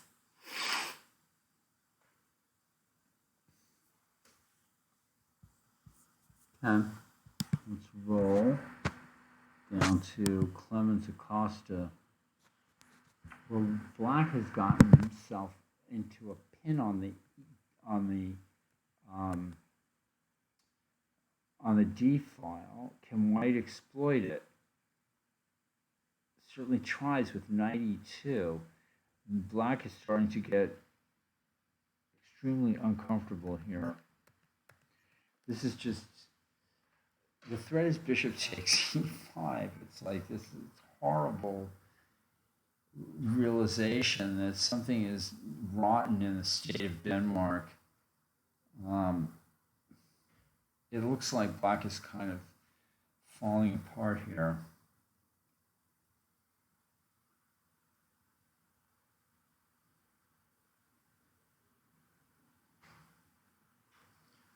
White has outplayed black in the tactics here.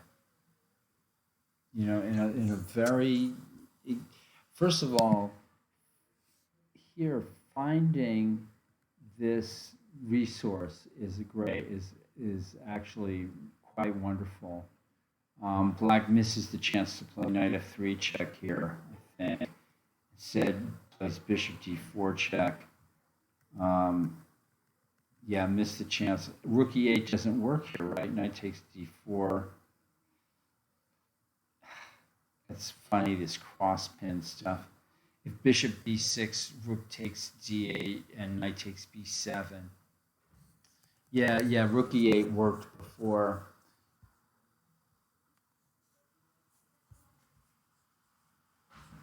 Yeah, instead of bishop d4, rook e8 was quite good here. Threatening bishop takes c3, of course, and if knight a4, rook e4, I guess bishop g3, and white can hope to win one of those pawns on the queen side, but not looking good. Not looking good. All right, we have this crazy game here where after e6, threatening the queen, black plays the brilliancy, bishop takes g5. All right, e takes d7, bishop takes e3 check, followed by bishop g2 check and bishop f3 check. That doesn't look good. So white takes on g5. Black takes with the rook. And again, white doesn't want to run into these discovered checks, so blocks with this rook. And now I think black has done well here. I mean, he's going to get pushed around a little bit on the queen side, but he can probably weather the storm there. This is straightforward. Doesn't look like black had to play rook takes g3, though. Probably could have just taken on e6 straight away. This, I think, might help white a little bit.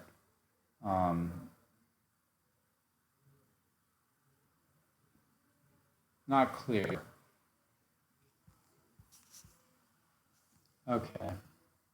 Moving along. This very interesting game here. Black did play e5, and white played h5, and we're getting a sort of a classic fight here. Boom, e4, stunting the growth of that bishop. White takes, trying to take on h7, of course. Black must take back. And white is in the think tank here. Plays back to c2. Now all black has to do is scoop up that f6 pawn and everything will be fine.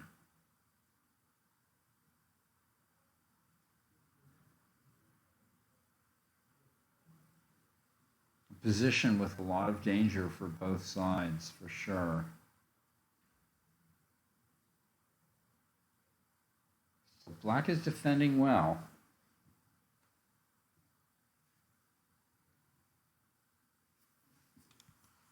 Rook ac8 is suggested by Mike, perhaps intending rook c6 and rook takes f6, bringing the rook into the game as well. Also, the threat might be e3 in that position. So black is looking good.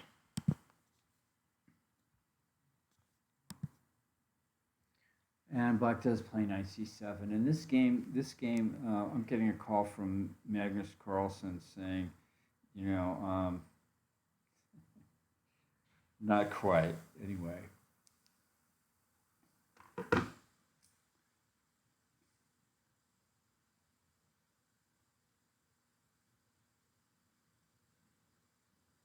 White looks like he has everything, and he probably does. Black is looking for a chance to break in the center. e6 and d5, the follow-up, yeah. Boy, this is, you know, the Steinitz principles here with black, you know. Play the defensive, back rank, position and then come out fighting. And here we have the top board in the under 1600 section, where actually black played rook e6 prophylactically, defending the knight at f6, I suppose, and in anticipation of this rather unsound sacrifice. You know, White, I don't necessarily approve. At the same time, I have to say that White has played a consistent plan here, and you know, and his moves start to make a little sense together. He only has 2 pawns for the piece, and it's probably not enough. At the same time, he's taken black off of his game and has retained some chances. And so, you know, my hat's off to the way that White is now conducting the game in a sort of an aggressive way. And some moves have been played. Queen goes back. White defends with g3, and black is still thinking. All right. This game has gotten a little bit, White sort of righted himself with a rather kind of unsound sacrifice, but still it's something to, it was the thing to do there. All right, so after knight d4, the spectacular knight d4, White did play knight e4, and black did not take up my suggestion of the probably unsound piece sack, knight f3, gf3, g2, rook g1, queen h4, king e2. Instead plays this more sober knight f5 and attacking the h4 pawn, and White pushes it up out of the way. What a great game this is. I mean, really, this is a spectacular battle going on here.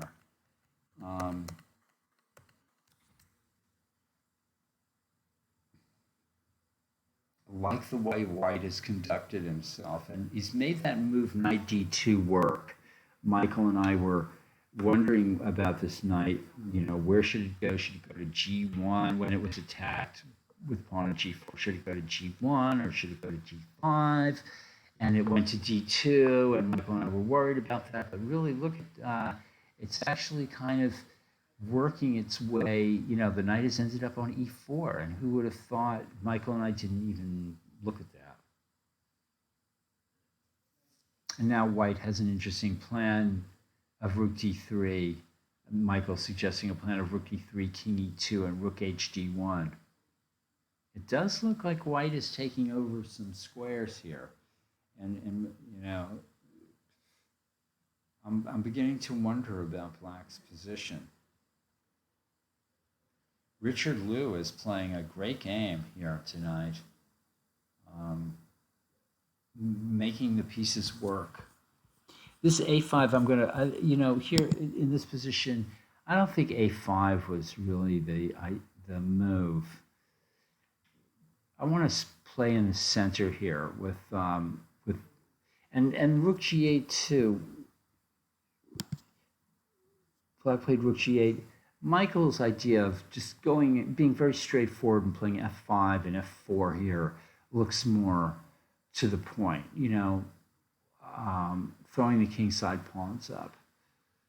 There's a little bit of hesitation here with rook g8. It doesn't work out as what happens. And a5, yeah, that radically prevents b4, which might have been a good move by Black, but at the same time, it ties your rook down at a8, and White plays some creative stuff here. And okay, here we are on board one with A player Richard Liu giving Master Siddharth Arun a game for sure. And this is exactly what I was afraid White would try to do. And black plays rook b8. I think a5 is maybe a little more subtle there. So that if bishop a6, then rook b8.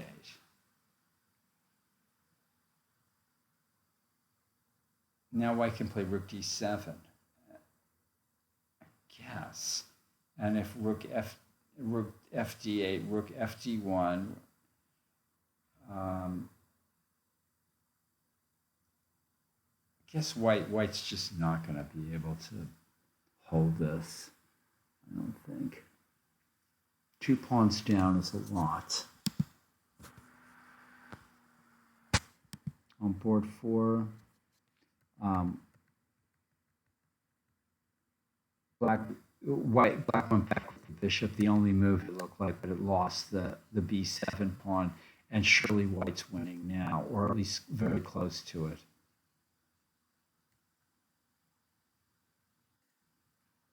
Watch out for these tricky knights, though. So I suppose knight c2, bishop e5, bishop e5, knight takes c6, bishop h2, knight a7. Black's down 2 pawns in that position. That can't be any good.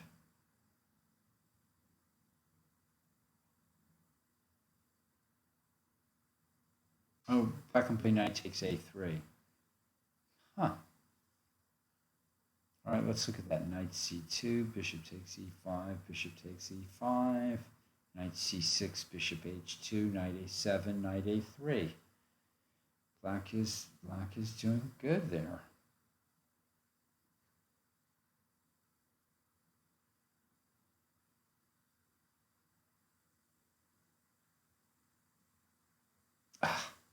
Why knight d3? Knight c2.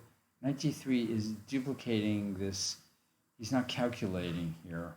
Knight c2 attacks the a3 pawn and counterattacks. It's a better idea than defending, I think.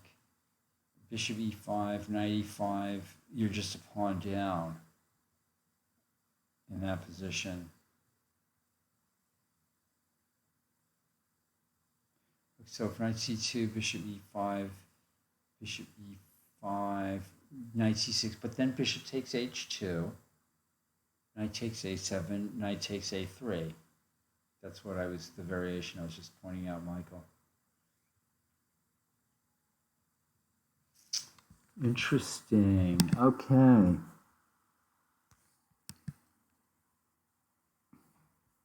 White did take with the h pawn on g3, and black played queen takes e6. And black is a pawn ahead. And this bishop on b2 is looking worse and worse and worse. And black has the idea of playing queen e4, and I'm sorry, black is not a pawn ahead. It only looks that way to me. All right, well, clearly white needs to do something here. b5, queen e4, f3, queen e3, check, king h2. That might not be right.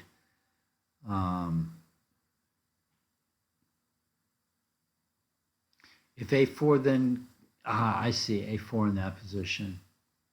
Not bishop a7, but a4. Okay. We can maybe go back to that. Oh, that's not this game. It's the Clemens Acosta game. All right, well, we'll pass on it for now.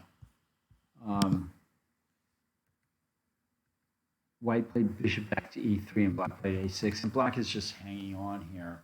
I mean, of course, there's chances with all these knights floating around the board and stuff, but white's a pawn ahead. Black is stoutly defended. Okay, let's put it that way. Stoutly, yes. Okay.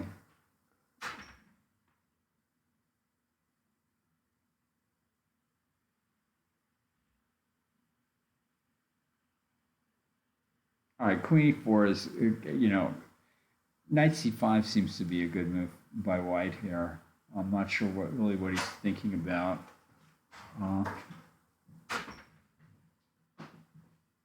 B4 also seems to work in this situation, B5 rather, because of queen e4, f3, queen e3 check, king h2. But knight c5 is a natural move, keeping, centralizing the knight and bringing and keeping the queen out of e4.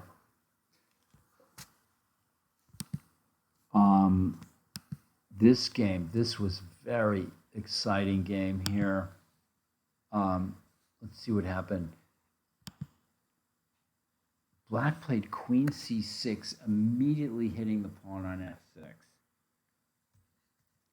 And white played bishop takes b3, threatening queen takes g6 check.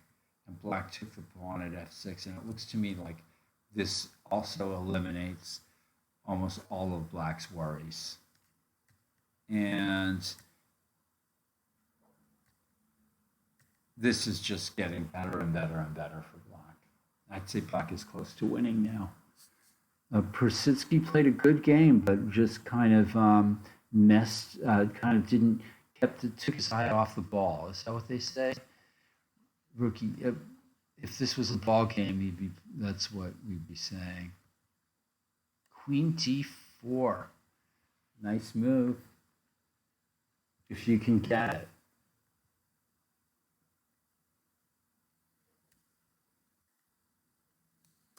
So if c takes d4, rook c1 check, king h2, queen, rook h8 check, and black has won another pawn on the pawn on d4. So this is a nice shot, of course, combined with the rook h8 check. White plays rook d1, and black can play queen e5 here. Although then trading and playing rook d7, maybe this was not a good thing for Chelsea to do here. It could have been a mistake. It was very, very nice looking move, but it looks like it was a mistake. Rook d7 is coming.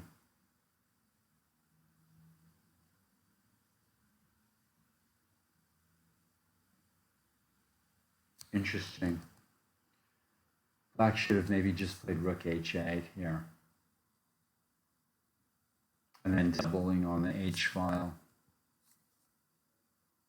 Rook h8 to h4.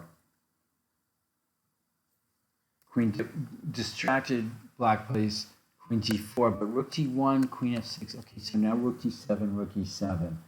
Guess that's holding. No. Hey, I've got a right to change my mind. Right? And then rook d6, maybe? Rook d6? Ooh. What about rook d6 now? Rook d7, rook e7, and then rook d6.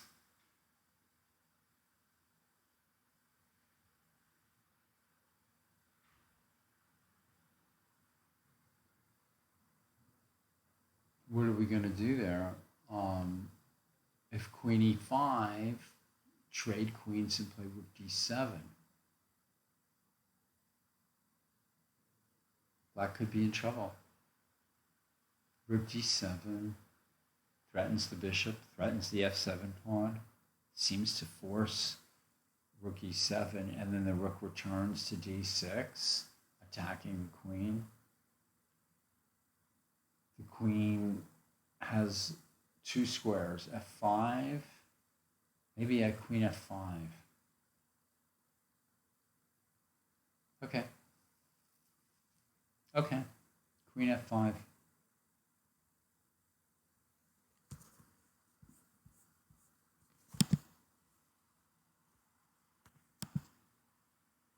And this game, black is achieving the ideal hedgehog here with queen a8 and the bishop on b7, and this is now, looks like an old game from the 1970s or something like that. classic hedgehog maneuvering going on by black here. Great game. Only one pawn has been exchanged, and we're going to see time pressure, pieces flying, and both players with like a half an hour left, a little more than half an hour left.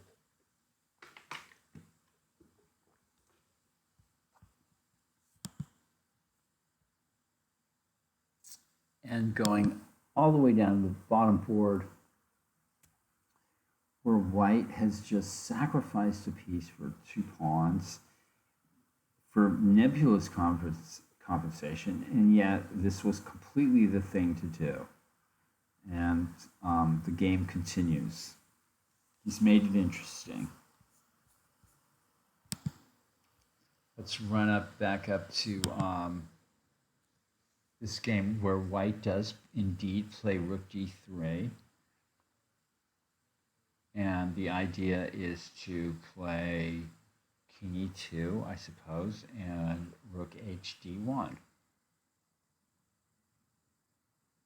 I like the way white's pieces have been working in this game. I mean, it's really, compact and economical. Black is feeling some pressure here from these pieces here.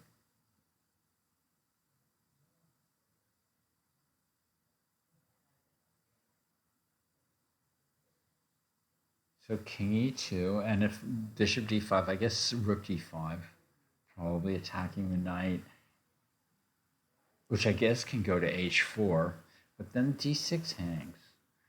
This is quite unclear still. I'm liking white this somehow. And on board 2, white's still 2 pawns down and trying to achieve a blockade, which so far he's been unable to do. Black says, okay, I'm going to just keep pushing my pawns. I guess takes, rook c2. Somehow this is just going to fail. White's trying to achieve a blockade on the second rank now. Rook c2, rook b2.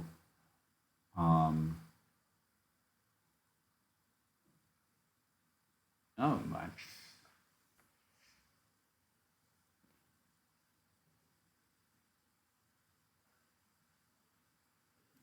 This just can't work.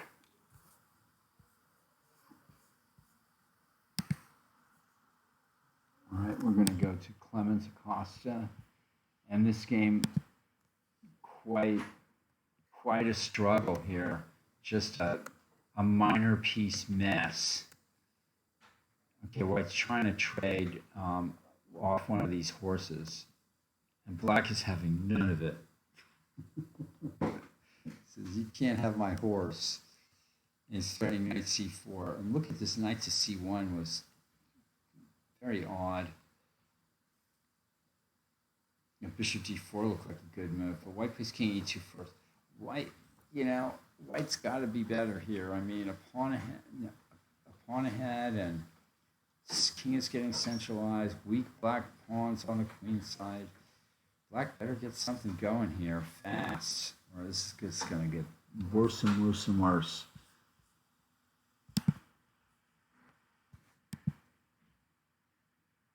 And again, white's going into a long think. Not the first time white's done that in this game. A long think.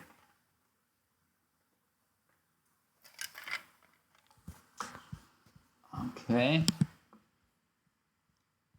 Meanwhile, and this exactly is what happened. White has managed to pick up the f7 pawn, and that changes the character of this game a lot.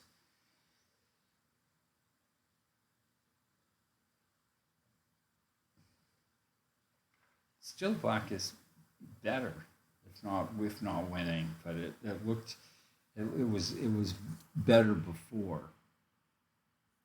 Queen d4 turned out to be a risky move. It looked so beautiful. Rook d1, and then white finesses this. This check is more harmless than it looks. This rook f7 check, and that's a good evaluation by Chelsea to just sort of allow that, trade the queens, and still, black says I'm a pawn ahead. I've got a passed a pawn. You have a weak pawn at c3. This is still very, very good for black. Very good for black. In fact, it looks better and better and better the more I'm looking at it.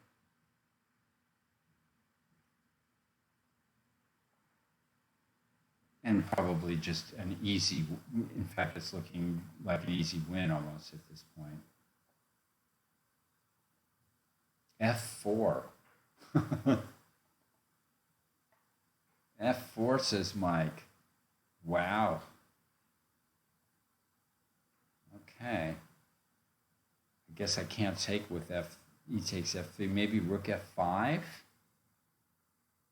I don't know where you're getting with this F4 move. Oh, rook H3 mate. Oh, it's not mate. I can play rook H5. Okay, so F4. What a move. What a move.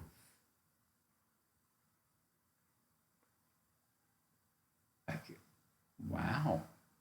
And if rook C5, okay, let's try rook F5, rook H3, rook H5.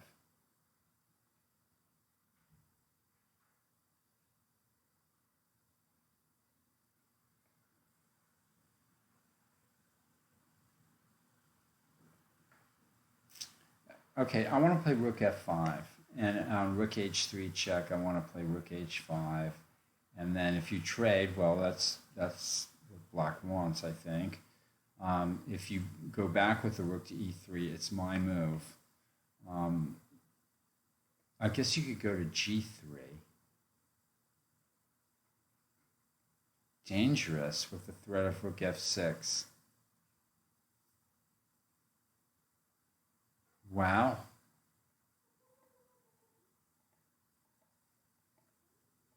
Incredible activity. Yeah, rook f6 to b6. I was thinking of bishop d5 for black there. This is really an amazing tactical possibility.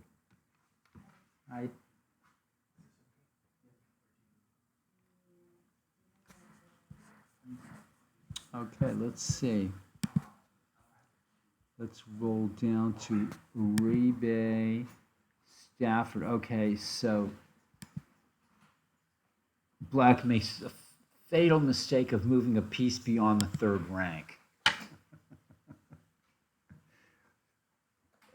After keeping all his pieces on the first three rows, he plays b5.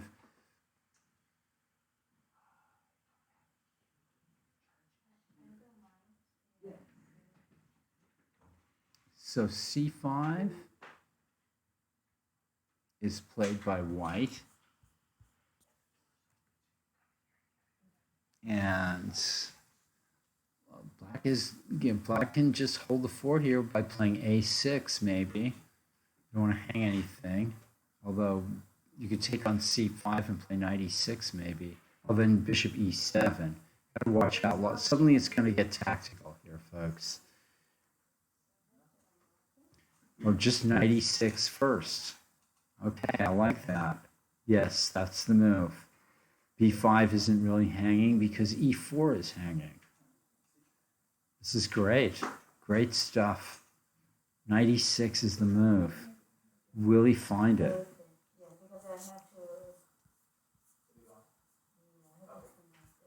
Okay, we're going to move on here. Top board on the under 1600 section, and white is still down a piece for 2 pawns, and the game goes on. And interestingly enough, black only has 11 minutes to white's 1 hour. So this is another thing that's in white's favor in this position. It's a little complicated, and white is way ahead on the clock. Back up to board one. And white plays king to d2.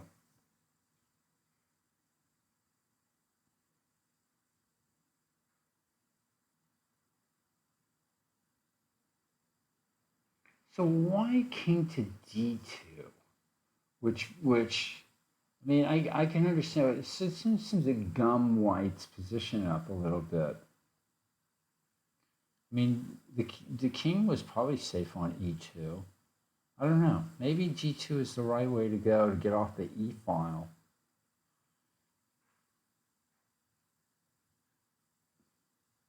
But white can't double rooks. White can't connect the rooks with the king on d2. This is going to play king to c2. Both players are castled by hand here.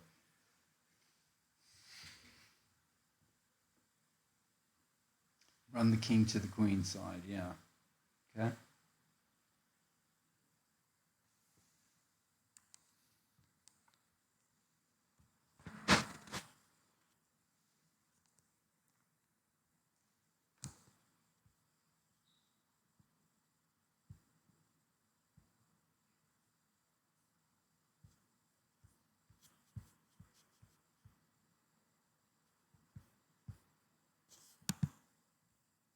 On board two, white is trying the last resort defense here, which is trying to a blockade, 2 pawns down in a 2 pawns down at bishops of opposite color position, but it just shouldn't work. It would be a real miracle if white can get a draw here. Black often succeeds with an exchange sacrifice or some other kind of sitzwang or infiltration or something. This white will be very, very lucky to be able to draw this game.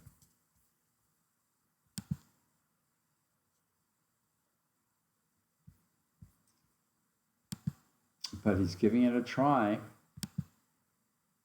And black has, let's see how this game has progressed here. Black has gained a pawn at a3 after knight c4, but he's going to lose the pawn on a6.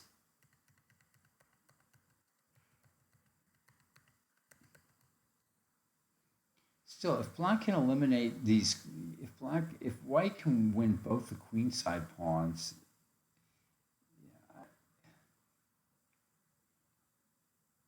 it's getting with every pawn that disappears from the board, the game gets just that more possible for black to defend here, and so. And not only that, but this game also, just like the other game we saw, has a huge time differential, with white having only 7 minutes left on the clock and black having an hour left. So this is a huge difference in time here.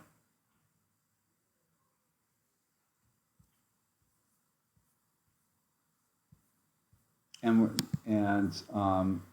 this game, after long thought, he played b5, and the knight went to a5 to come to c4. And that's an interesting thing, because and it's better than the move that my gut was to play knight to e7, but this makes sense. And white plays queen e1, attacking the knight at a5 and intending to trade queens, which will be to black's advantage, but this is a good defensive move. Black is still going to be better after knight c4. And that's clearly what has to happen here. Unless black decides to play queen f5 and allow queen e5 check or something like that. That doesn't look like black should do that.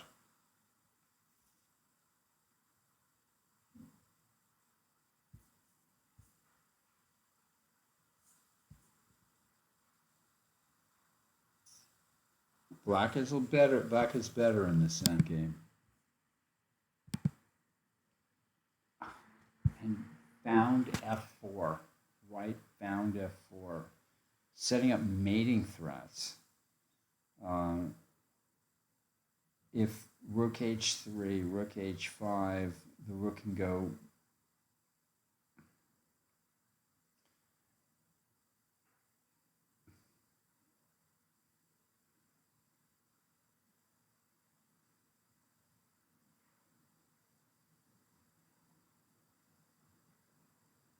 rook f6, b6.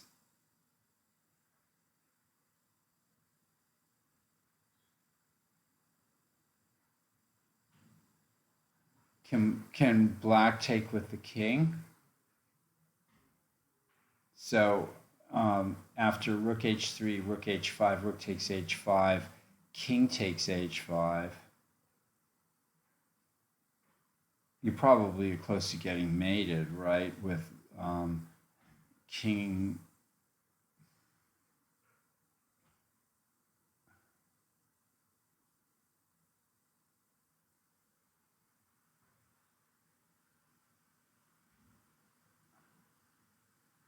How about if white plays rook takes h5, then king takes h5?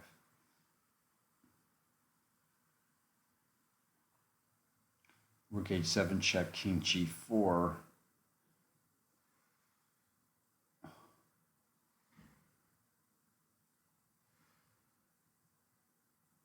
Tough little position.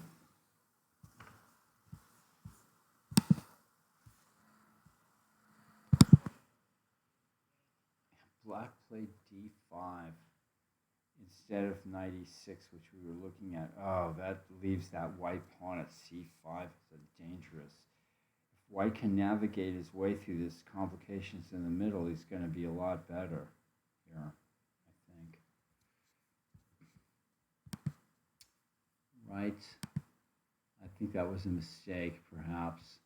And on board one in the under 1600 section, white is still a piece down for 2 pawns and playing a kind of a good game.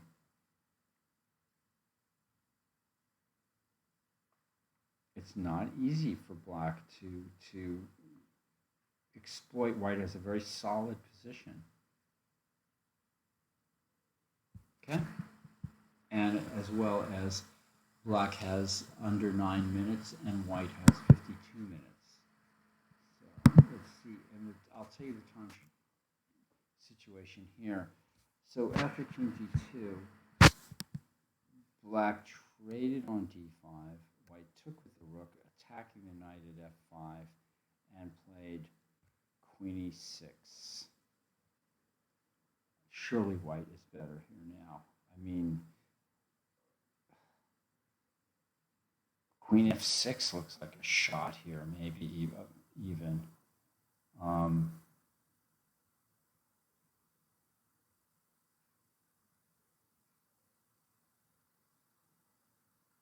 If black trades, he's going to lose the exchange. Knight takes f6, attacks the knight at f5 and the rook at e8.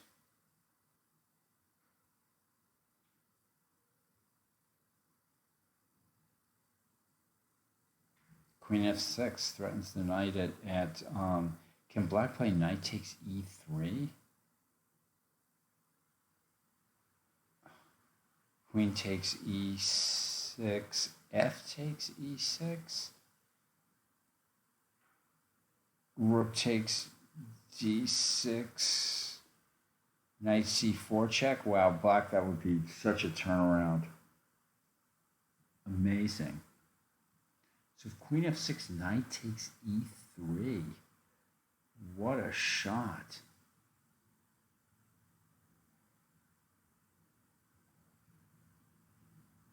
It's possible, folks. It is highly possible.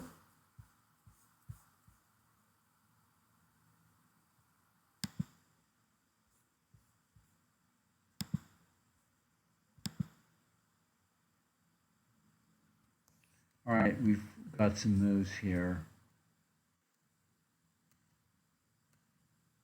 White, you gotta hand it to White, doing everything he's supposed to do here, trying to get this blockade going here.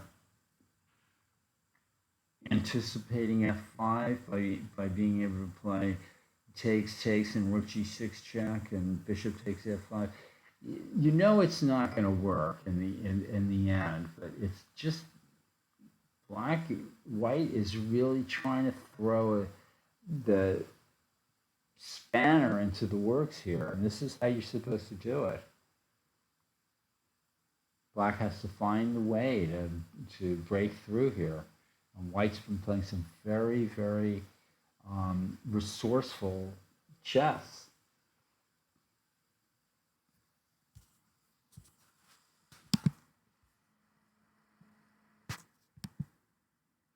Clemens Acosta. Black played a knight c3 check. That doesn't seem to do anything. Oh, he's going to try to play knight a2. He could get his knight trap there. If White can preserve the b pawn and win both the queenside pawns, then the game is going to be won. Black has to do everything he can to try to prevent that.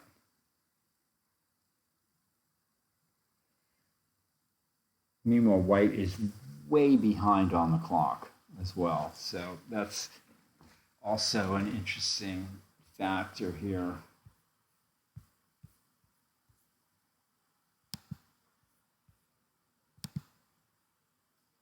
And in this game with Giargo and Eiko Hidari, Black has a nice looking endgame here.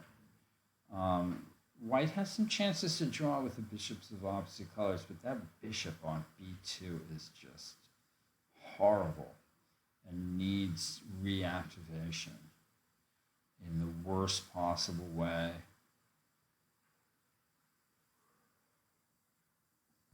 Better for Black, but White's still holding on.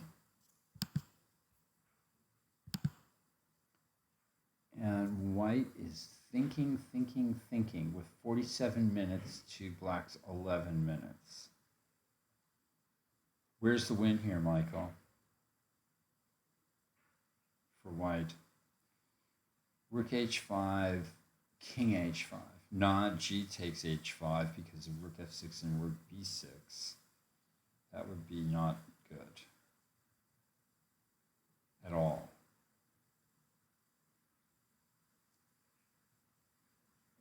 King h5.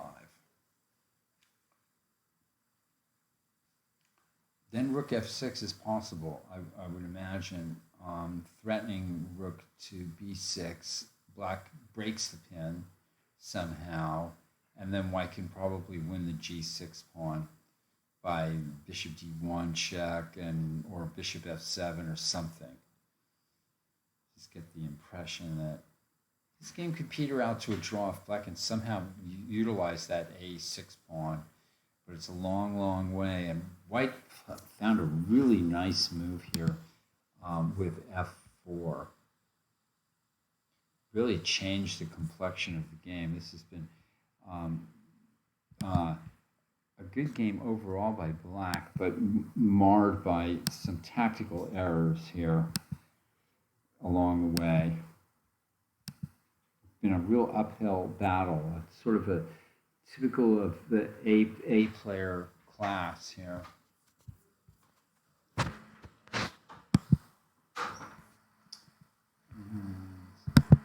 Uribe Krylov, they're finally exchanging some pieces after 2 hours of play each, or 2 hours of play total.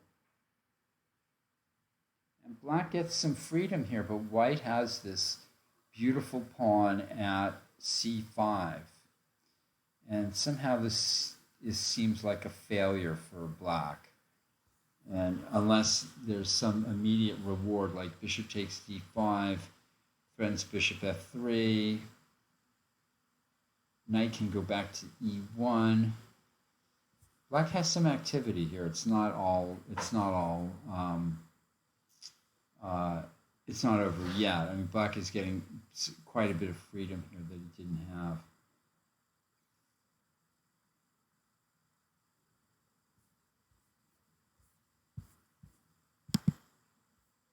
And on this board, top board of the under 20, under 1600, I was going to say 2600. Black is now. Can black play knight takes f2 here? Maybe. Probably doesn't lead to anywhere. I'm sorry, Michael. I'm forgetting. Yeah, I'm moving everything around here. Can black play knight f2? It probably doesn't lead it to anything. Knight takes f2. If white could even play rook f1 maybe if knight takes f2. Queen e3. Oh yeah, black can't play queen e3 because of queen f7 check. Now this is what white wanted to do, and white's really achieved a lot here. You know, I think this is maybe rook e7, but black has to watch out for rook c6. This is, you know, really something. Knight f6 maybe. This is the most solid move. Okay. That's the move. Clearly black should play here, I think. Back up to board 1. And after rook d5, queen e6, white played rook e1. I was wondering about queen f6.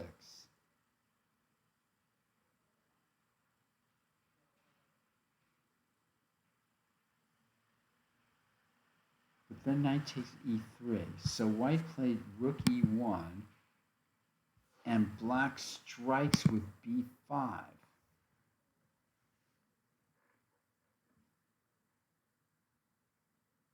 Now queen f6.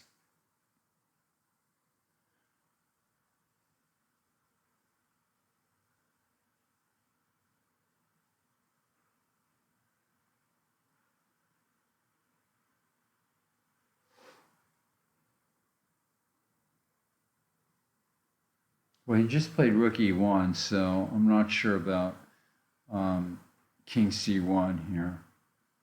But he played rook e1, and after b5, maybe queen f6.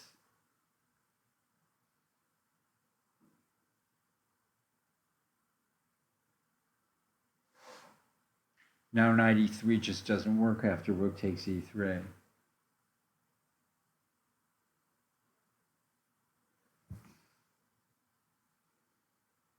Played. Well, rook e1 actually did help because because if he had played it in a move before, black had this crazy knight takes e3 move, but now he doesn't because white can just play rook takes e3. So, okay, knight e7. Then knight takes, oh, yeah, okay. Knight e7, queen e6, and rook takes d6. Ooh, black is falling apart there.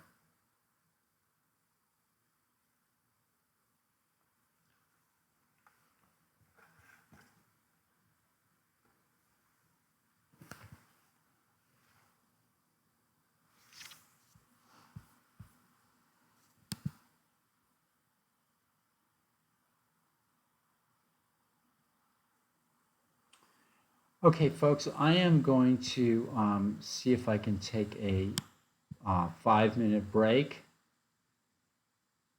and I'll be right back after this brief message. Let's see. Okay, I'll be right back.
right, folks, we're back.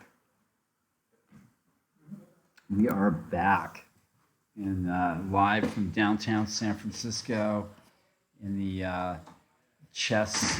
oldest chess club in the United States, Mechanics Institute. Thanks for hanging out with us. Thanks for returning. We just took a short break. I'm going to have a couple of peanuts. And how did this go? After Queen F6, we looked at this, and Black certainly did play knight e7. White traded and took on d6, and Black jumped out with knight f5. Ah, that's a good move. Forcing the rook back, and then took on c4 and rook c3, knight g6. This game is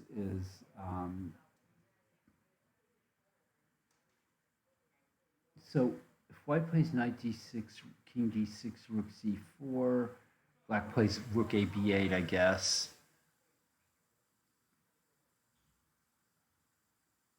Somehow I think White's pawn structure looks more integrated and together there.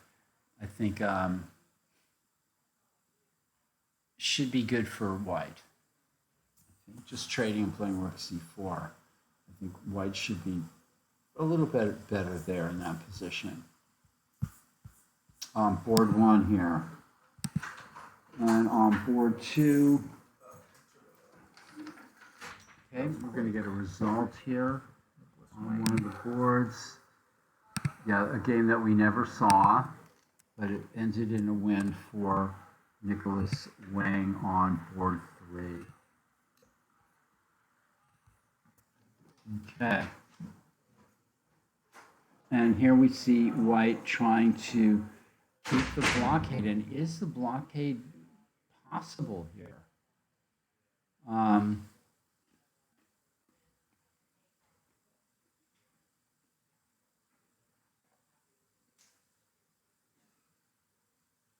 If I was Black, I would be horribly disappointed in this.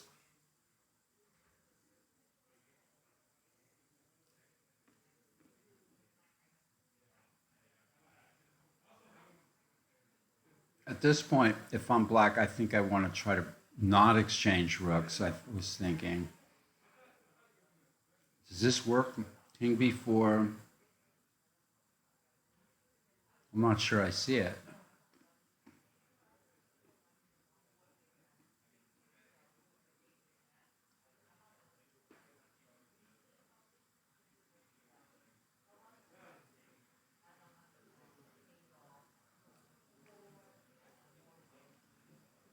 This might be the wrong square for the king, in that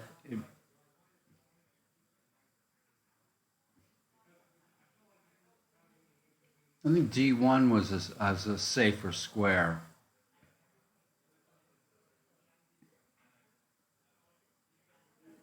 So bishop d1.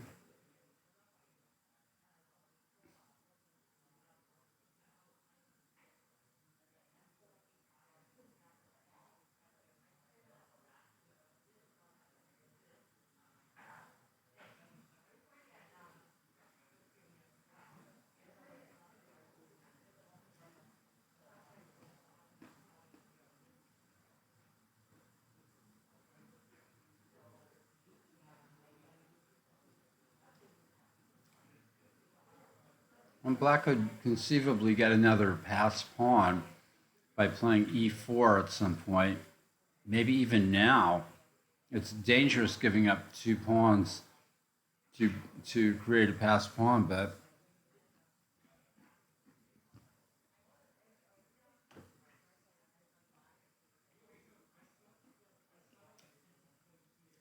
and there's hardly any way to calculate it.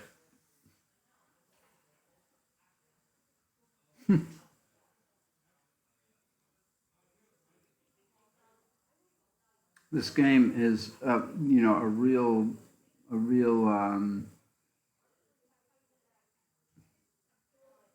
puzzle here. Black must have missed his way numerous times already. I'm going to go to board 4.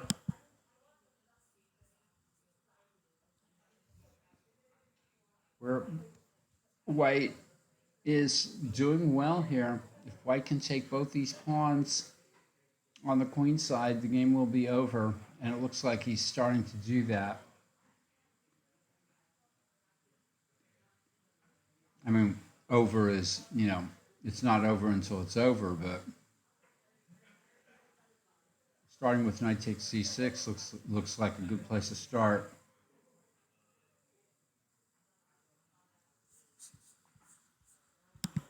White is much better there, and in this game, black maintains a nice grip on the position with this beautiful knight at c4. And now maybe something like, bishop e4 and pawn to h4, trying to set up an attack on white's position, possibly.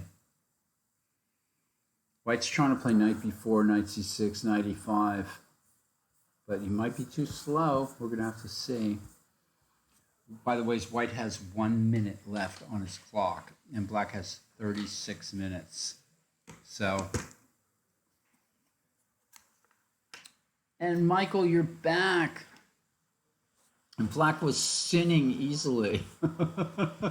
Michael, thanks for coming back and joining us. Seriously, I missed you. What happened here? Rook h5, white played rook g3, black played rook f5, and back to e3, threatening g4, I think. Rook f5, and white is thinking. Is this game going to end in a draw? Very well could, the way this is going. Really glad to see Michael back with us. And who won, Michael, who won the U.S. Senior Invitational, U.S. Open Senior Invitational or whatever, the one that Elliot plays in?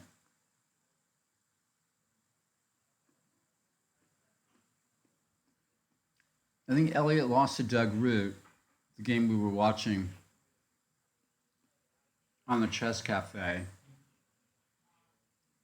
What happened in that tournament?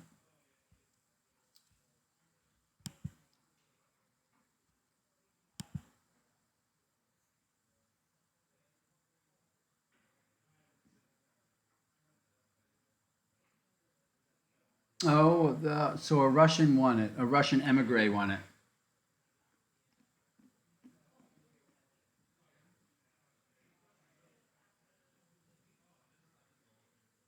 Well, white's clearly better here.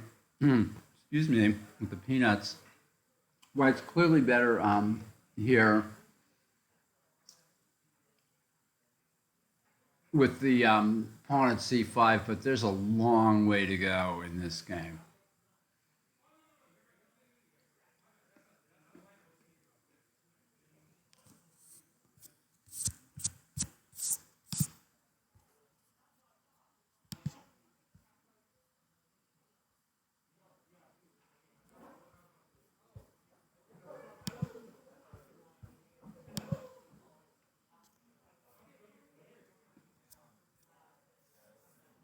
Northern California had the best state record and won $100 gift cards for the bookstore each. Wow, nice.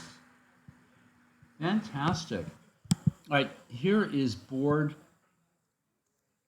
1 in the under 1600 section. 1 point over Texas. Okay, I'll have to mention that to Alexi next time she's here. Or we see her. And black seems to have gotten some control over this game finally. There's a pin on the C file that's really hard to take. However, black only has 11 seconds left in this game and is playing on the delay.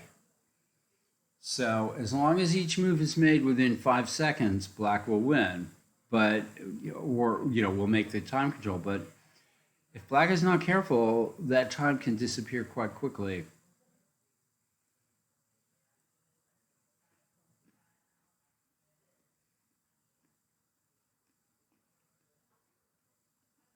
And what book was Elliot buying at the bookstore?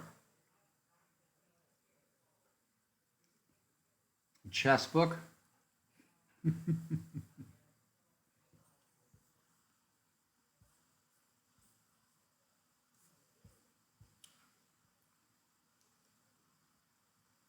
Buying, oh, so he's going to start playing the Dutch defense, huh?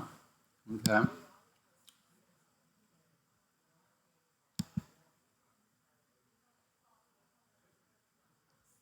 Okay, this game has really progressed here.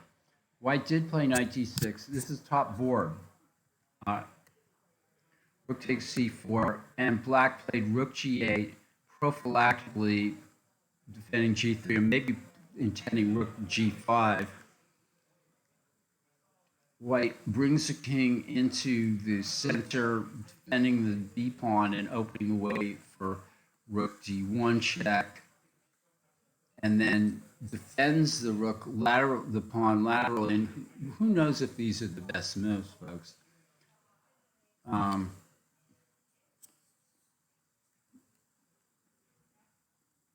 Both players are 20 minutes each.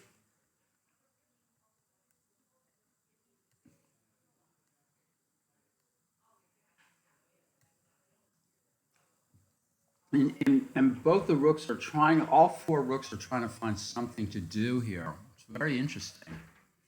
White's going straight after the G pawn.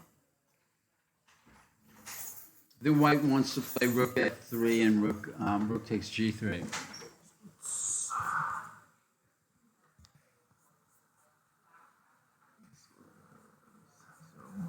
Black actually won this game, huh? That was, we're gonna take a look and see how he did that. Okay. All right, on board two, black actually found a way in here. Let's see, after king d3, how did this go? King a3, king e2, king b2, king, maybe the king should have gone to d1, folks. Yeah, the king should have gone to d1.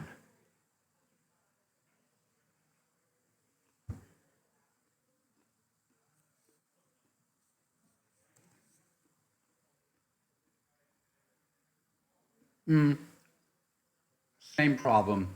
Bishop b3, c2 check, and king a2. Okay. There was no defense.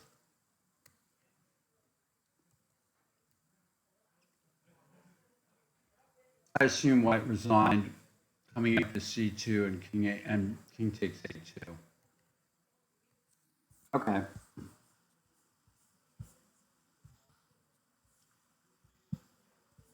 All right, that game ended a long time ago. This is Clemens Clemens Acosta. Black is in serious trouble here. Losing that c6, losing both pawns on the queen side. White is about to go 2 pawns ahead. And Black's knights have danced around the board in tandem, foxtrotting around the board. They were at one point at g4 and h4. Now they're at c2 and c1.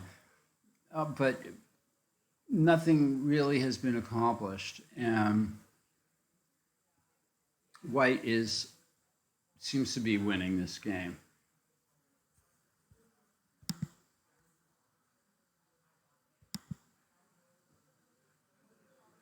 White plays f5 in an attempt to free his game. That looks like a good move. It's easy to see how this game could peter out to a draw, despite Black's positional advantage. However, the pawns, the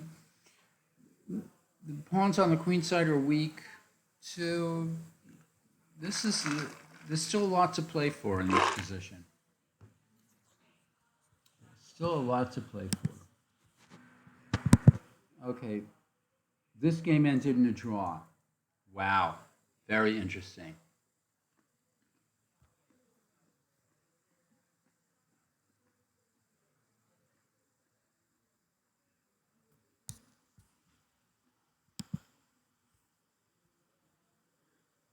Uribe, Perlov, the rooks are coming off. Minor pieces have come off. White still has this pawn at c5.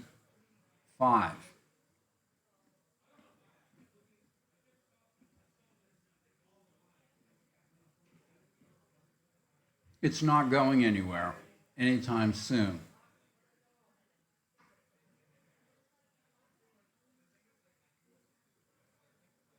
I think that the chances are somewhat equal here. I mean, white's better, but the queenside pawns are actually vulnerable.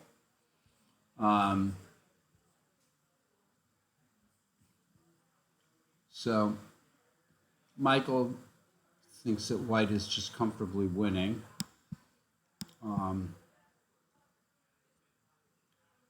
Yeah, or queen d8, intending queen d5 maybe. I mean, I don't think that pawn's going to... Oh, I guess c6 maybe, trying to force the pawn in. All right, knight d8, intending queen d5 and knight c6. That's going to be a hard nut to crack.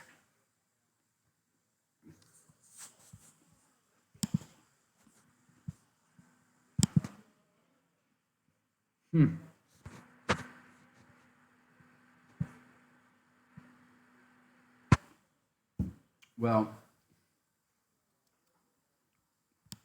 this is where a piece really counts, is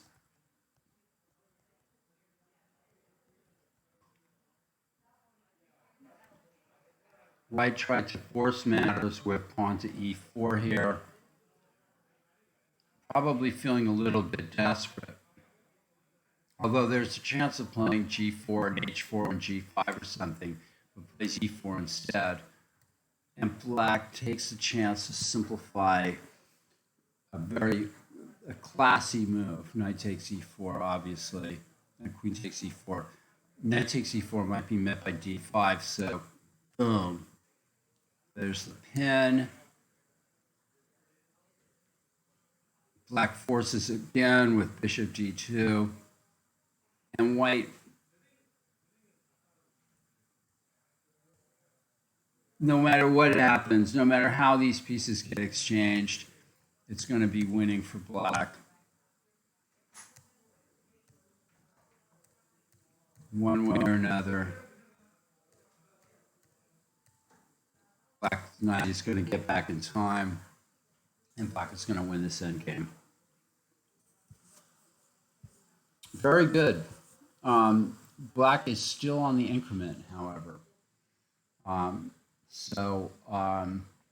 Rather on the delay.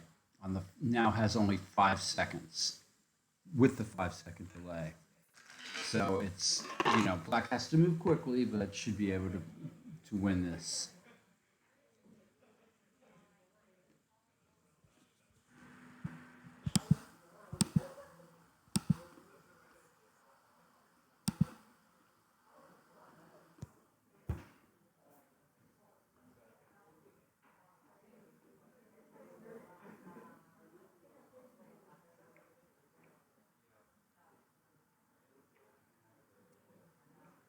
White in our top board here, a flurry of moves. And the rooks are trying to find activity, and black's rooks find activity at the cost of a pawn or two. And black is, with this move, is trying to clear the second rank for action by the rooks, and also to bring the king in possibly. And Michael's suggesting pawn e4 here, which is insane, right? Maybe. It might be good. If c takes b2, king b1.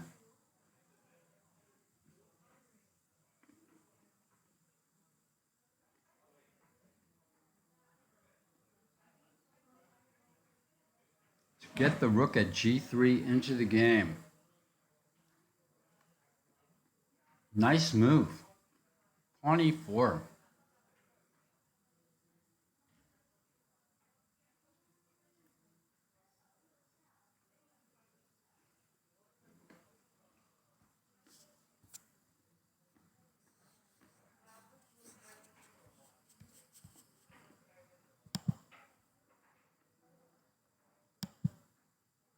We saw how black won this.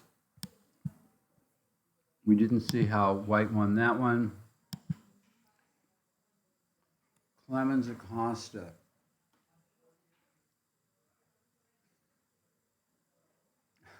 This has been a minor piece symphony here. Thanks everybody for joining us. This is the Tuesday night marathon, the oldest tournament in the United States. Not the oldest tournament in the United States, the oldest weekly, one game a week event held in the United States here at the oldest chess club in the United States. We are broadcasting the top 8 boards in the 6 boards rather, in the open section, and the top 3 boards in the under 2000 section, and the top board in the under 1600 section. Our club players are near and dear to us, and we pay them honor by looking at their games, providing off-kilter entertainment and commentary to their struggles on the board. Normally I'm joined by Grandmaster Nick DeFermian, but today I'm flying solo.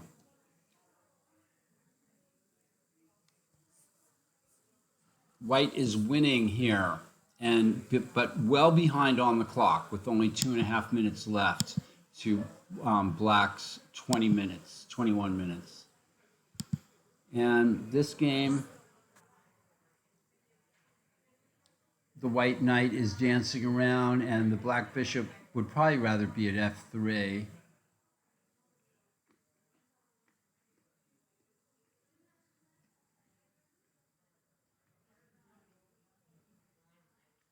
Bishops of opposite colors. Both players kind of have bad bishops. Black is more active, and I do like black's chances still.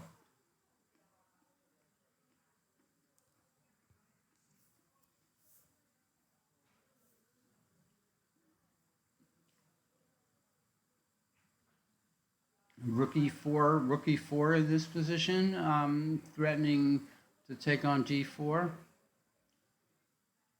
And maybe possibly to play pawn h4. And it's, if black can win these pawns on the queen side, this could be lost for white.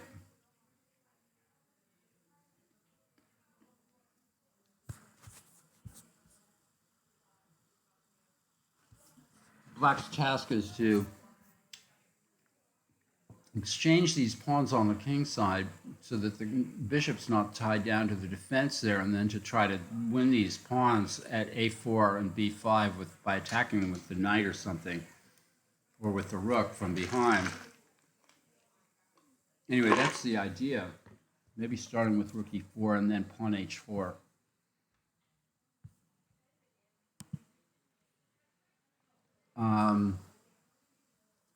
We have Uribe versus Perlov. And this game seems balanced somehow. Or wait a minute, pawn c6. He takes d4, pawn c7.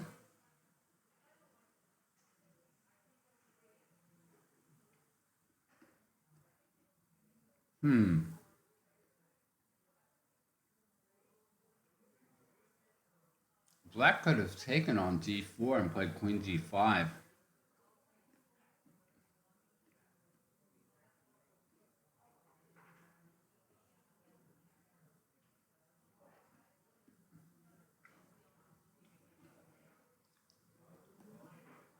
Knight b3 to a5 was suggested. Queen d5 looks like the right move here. Should be fine for black, probably.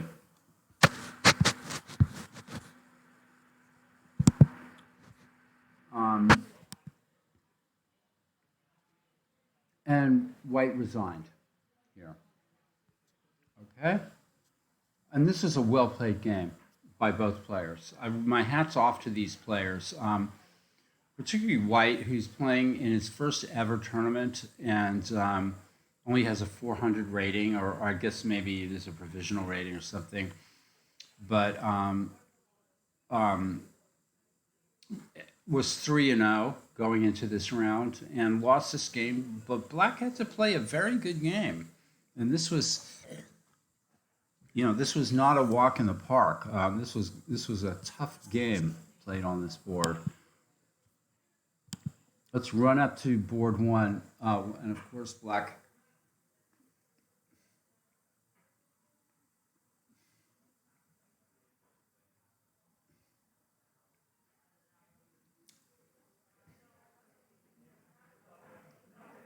has a draw at will here, but can he play for more by trying to bring the king in? And he's going to try here. G5, king c4, g6, king c3, king b3.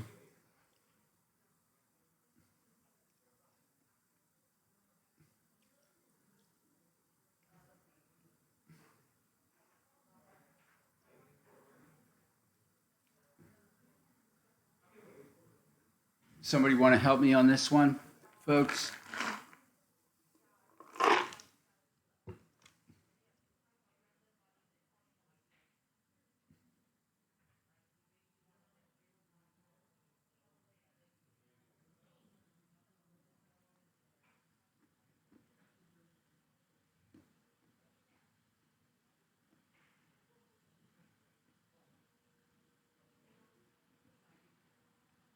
E4 is smart. Now if the black king goes to b3, as Michael points out, you can just play c4 check. So this game looks like it's going to be agreed to a draw.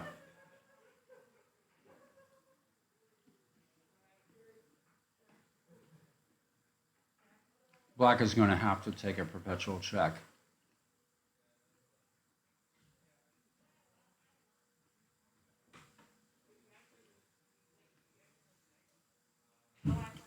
Fascinating game.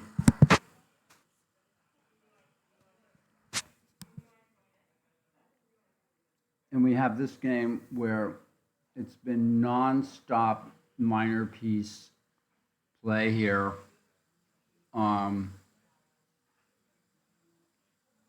With black really not being able to achieve anything here.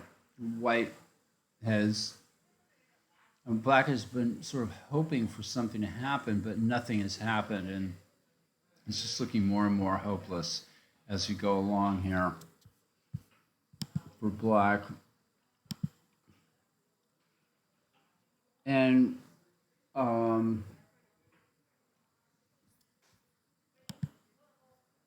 black played, sorry folks, black played a5 to try to free up the game, and white probably correctly traded here.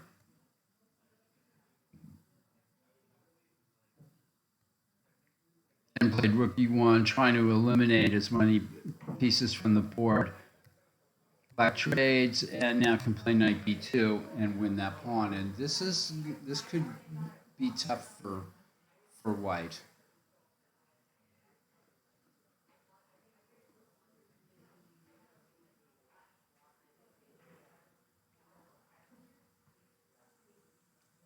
Okay, it looks like a draw.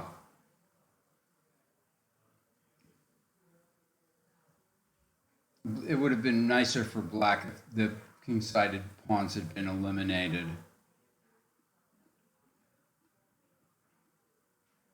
Oh, what happens here? Knight takes a4, king h4. Maybe the knight goes back to b2. Knight takes h5. Say the knight goes to d3 with tempo.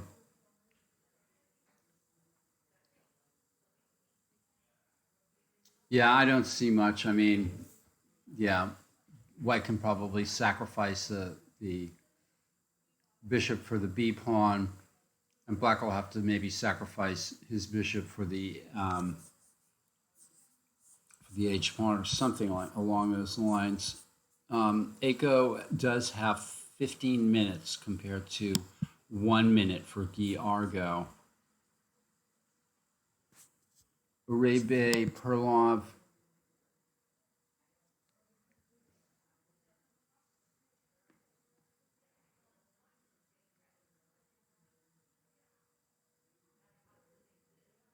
I think black should just play bishop takes c3 here. You're not, and then you can make room for your king to run somehow.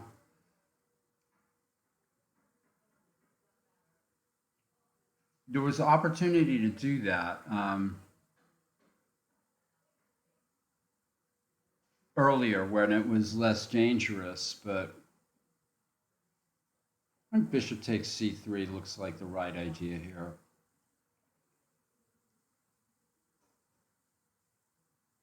Queen c4? What about queen c4? All right, queen c4, queen e4, queen takes c3, queen e8 check, and queen takes d8.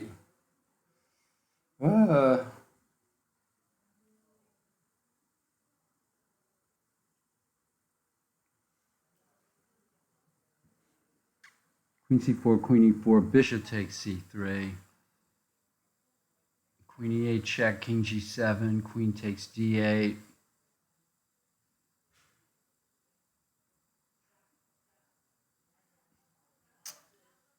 Hard to visualize what's going on there.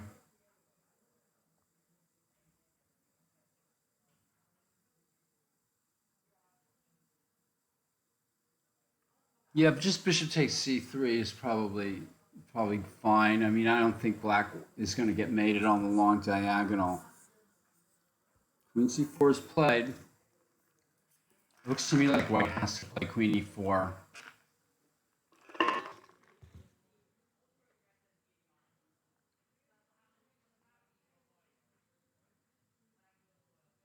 All right, so how does black take this piece at c3? With the queen?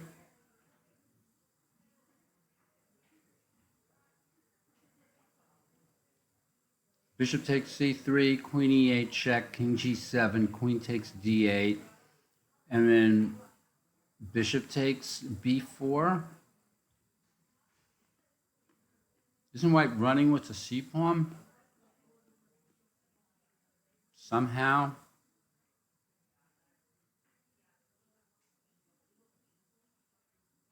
Bishop d4 check.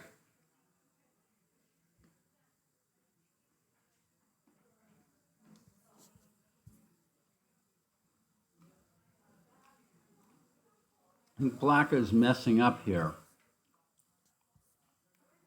Oh, black takes on e4 instead. Uh-oh.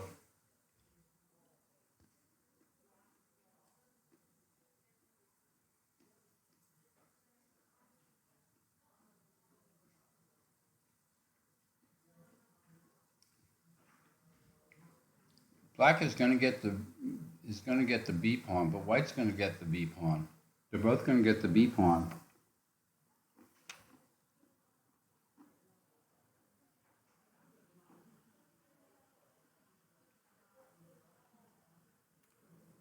And white is left with the c pawn. White is better. Is white winning this endgame?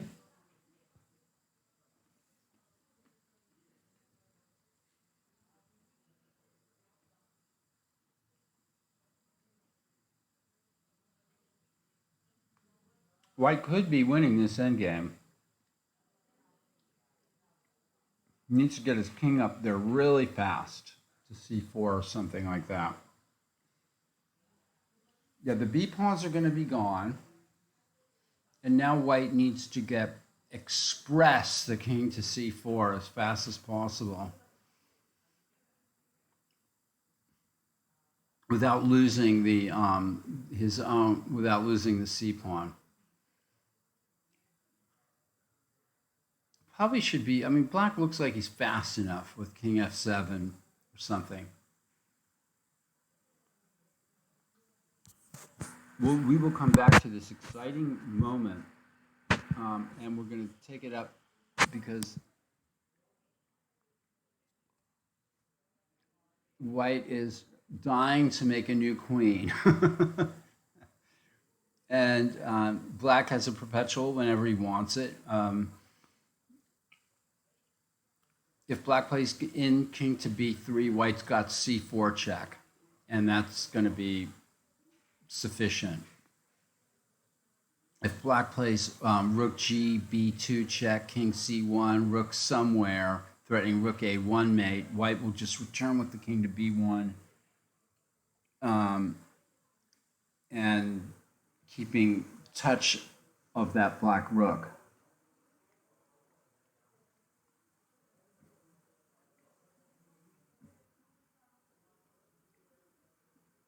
And here comes the draw, I predict. Black is going to move the rook to g2 or to e2 or something like that, or back to h2. Or it'll just keep checking with the rook. The rook can just keep checking.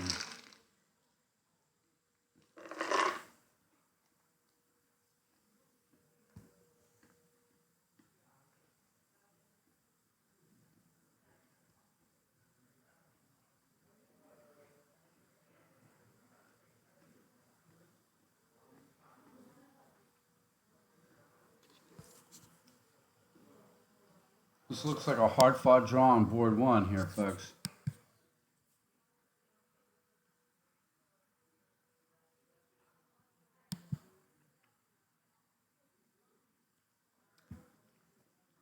Black finally has had enough of the torture, and he ended up sacking his knight for the pawn. And he's trying to liquidate all the pawns here. He manages to liquidate one, but white should be well in control here. Ooh, what's this king f7 move? That drops the knight at d3. Horrible blunder. And now black can resign.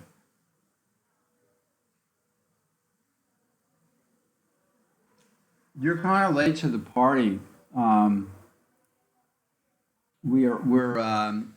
We're in round 4 here. There's been a lot of exciting games. Nick wasn't at the party today.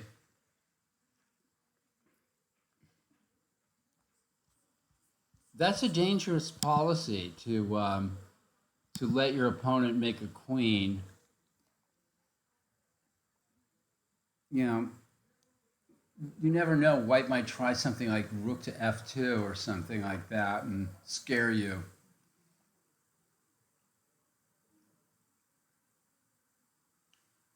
Well, I think this was a very interesting game. In fact, most of the games that we were looking at were very interesting. The Lou Siddharth Arun game. This was the second board was maybe not such an interesting game.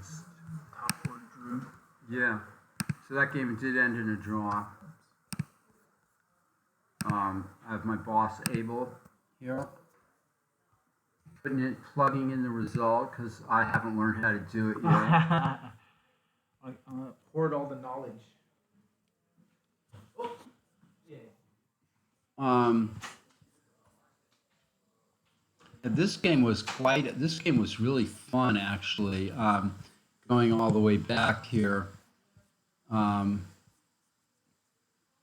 This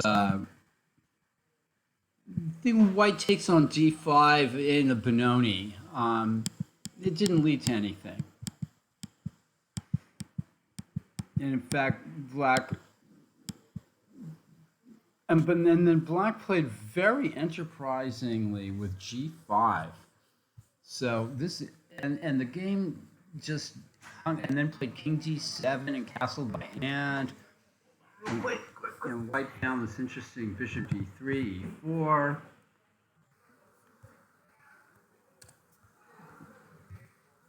And what happened in this game?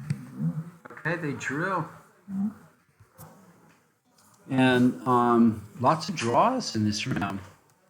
And white stuck the bishop on d5, and then we got this interesting, intricate sort of series of moves here with finally the queen's coming off, black just barely surviving this little combinational brouhaha. All rook and pawn endings are drawn. That's what black says. Maybe white could have played knight takes c5 here. Possible, I guess, to try to, make something different happen. He said he went into the rook and pawn ending, and many moves later, both players are trying to find something to do with their rooks. Black makes it first, doubles rooks, but we know the story here. Game ends in a draw. Knight d5, yeah. This was a good game, Richard Liu and Siddharth. Clemens and Acosta, this game has ended in a win for white. Black resigned. And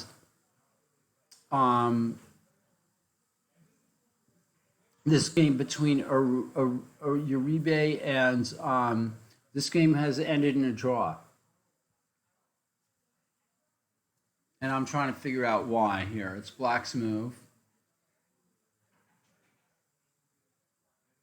It looks to me like there's still some play here. Anybody want to educate me here as to what's going on? It's to me like white still has maybe some time to try to bring the king up.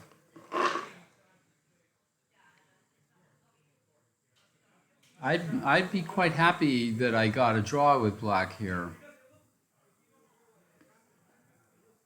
There's no way that the king can approach the c-pawn. So let's try to find a move for black, like knight c5, but then intending what? This doesn't look clear to me that black deserved a draw here in this position.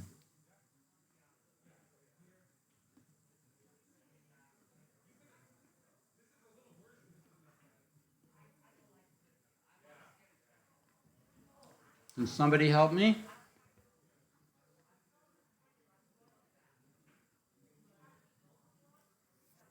Maybe the knight swings around to attack the c6 pawn from behind. For example, knight f4, knight d3, knight b4, c7, then king d7, and then attack the pawn again with the knight. I guess it's probably a draw, but if I'm white, I would want to play on.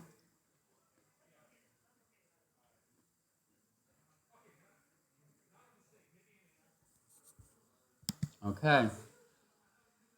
I think we have maybe one game left, folks, and that is the game between Diargo and Eko Hadari. Okay, this is a draw, I would guess.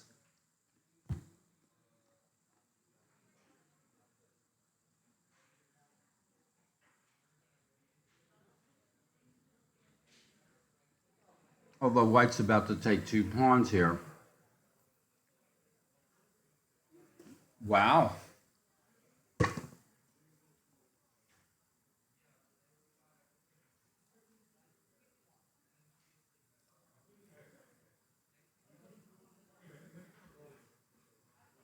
I don't believe white is winning this, but it's scary. It's a kind of scary position for black.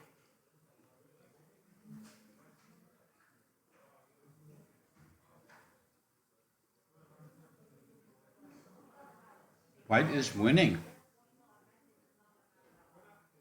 according to Michael.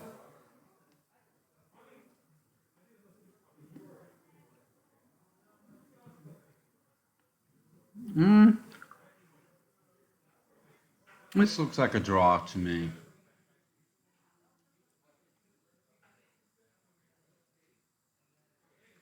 This is a simple draw, folks.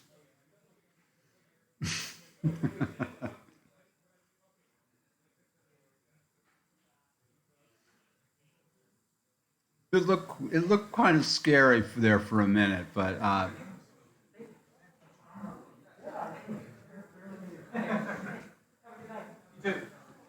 This looks like it's heading for a draw. He drew. Okay, Yeah. that was the last game. That's it. Yeah. So I'm gonna say goodnight here at the Mechanics Institute Chess Club. We had some really fascinating games. It felt very low key, but partly because I was here by myself and without Nick DeFermian as usual. But the games were really exciting and interesting and had their special moments. So good night from San Francisco.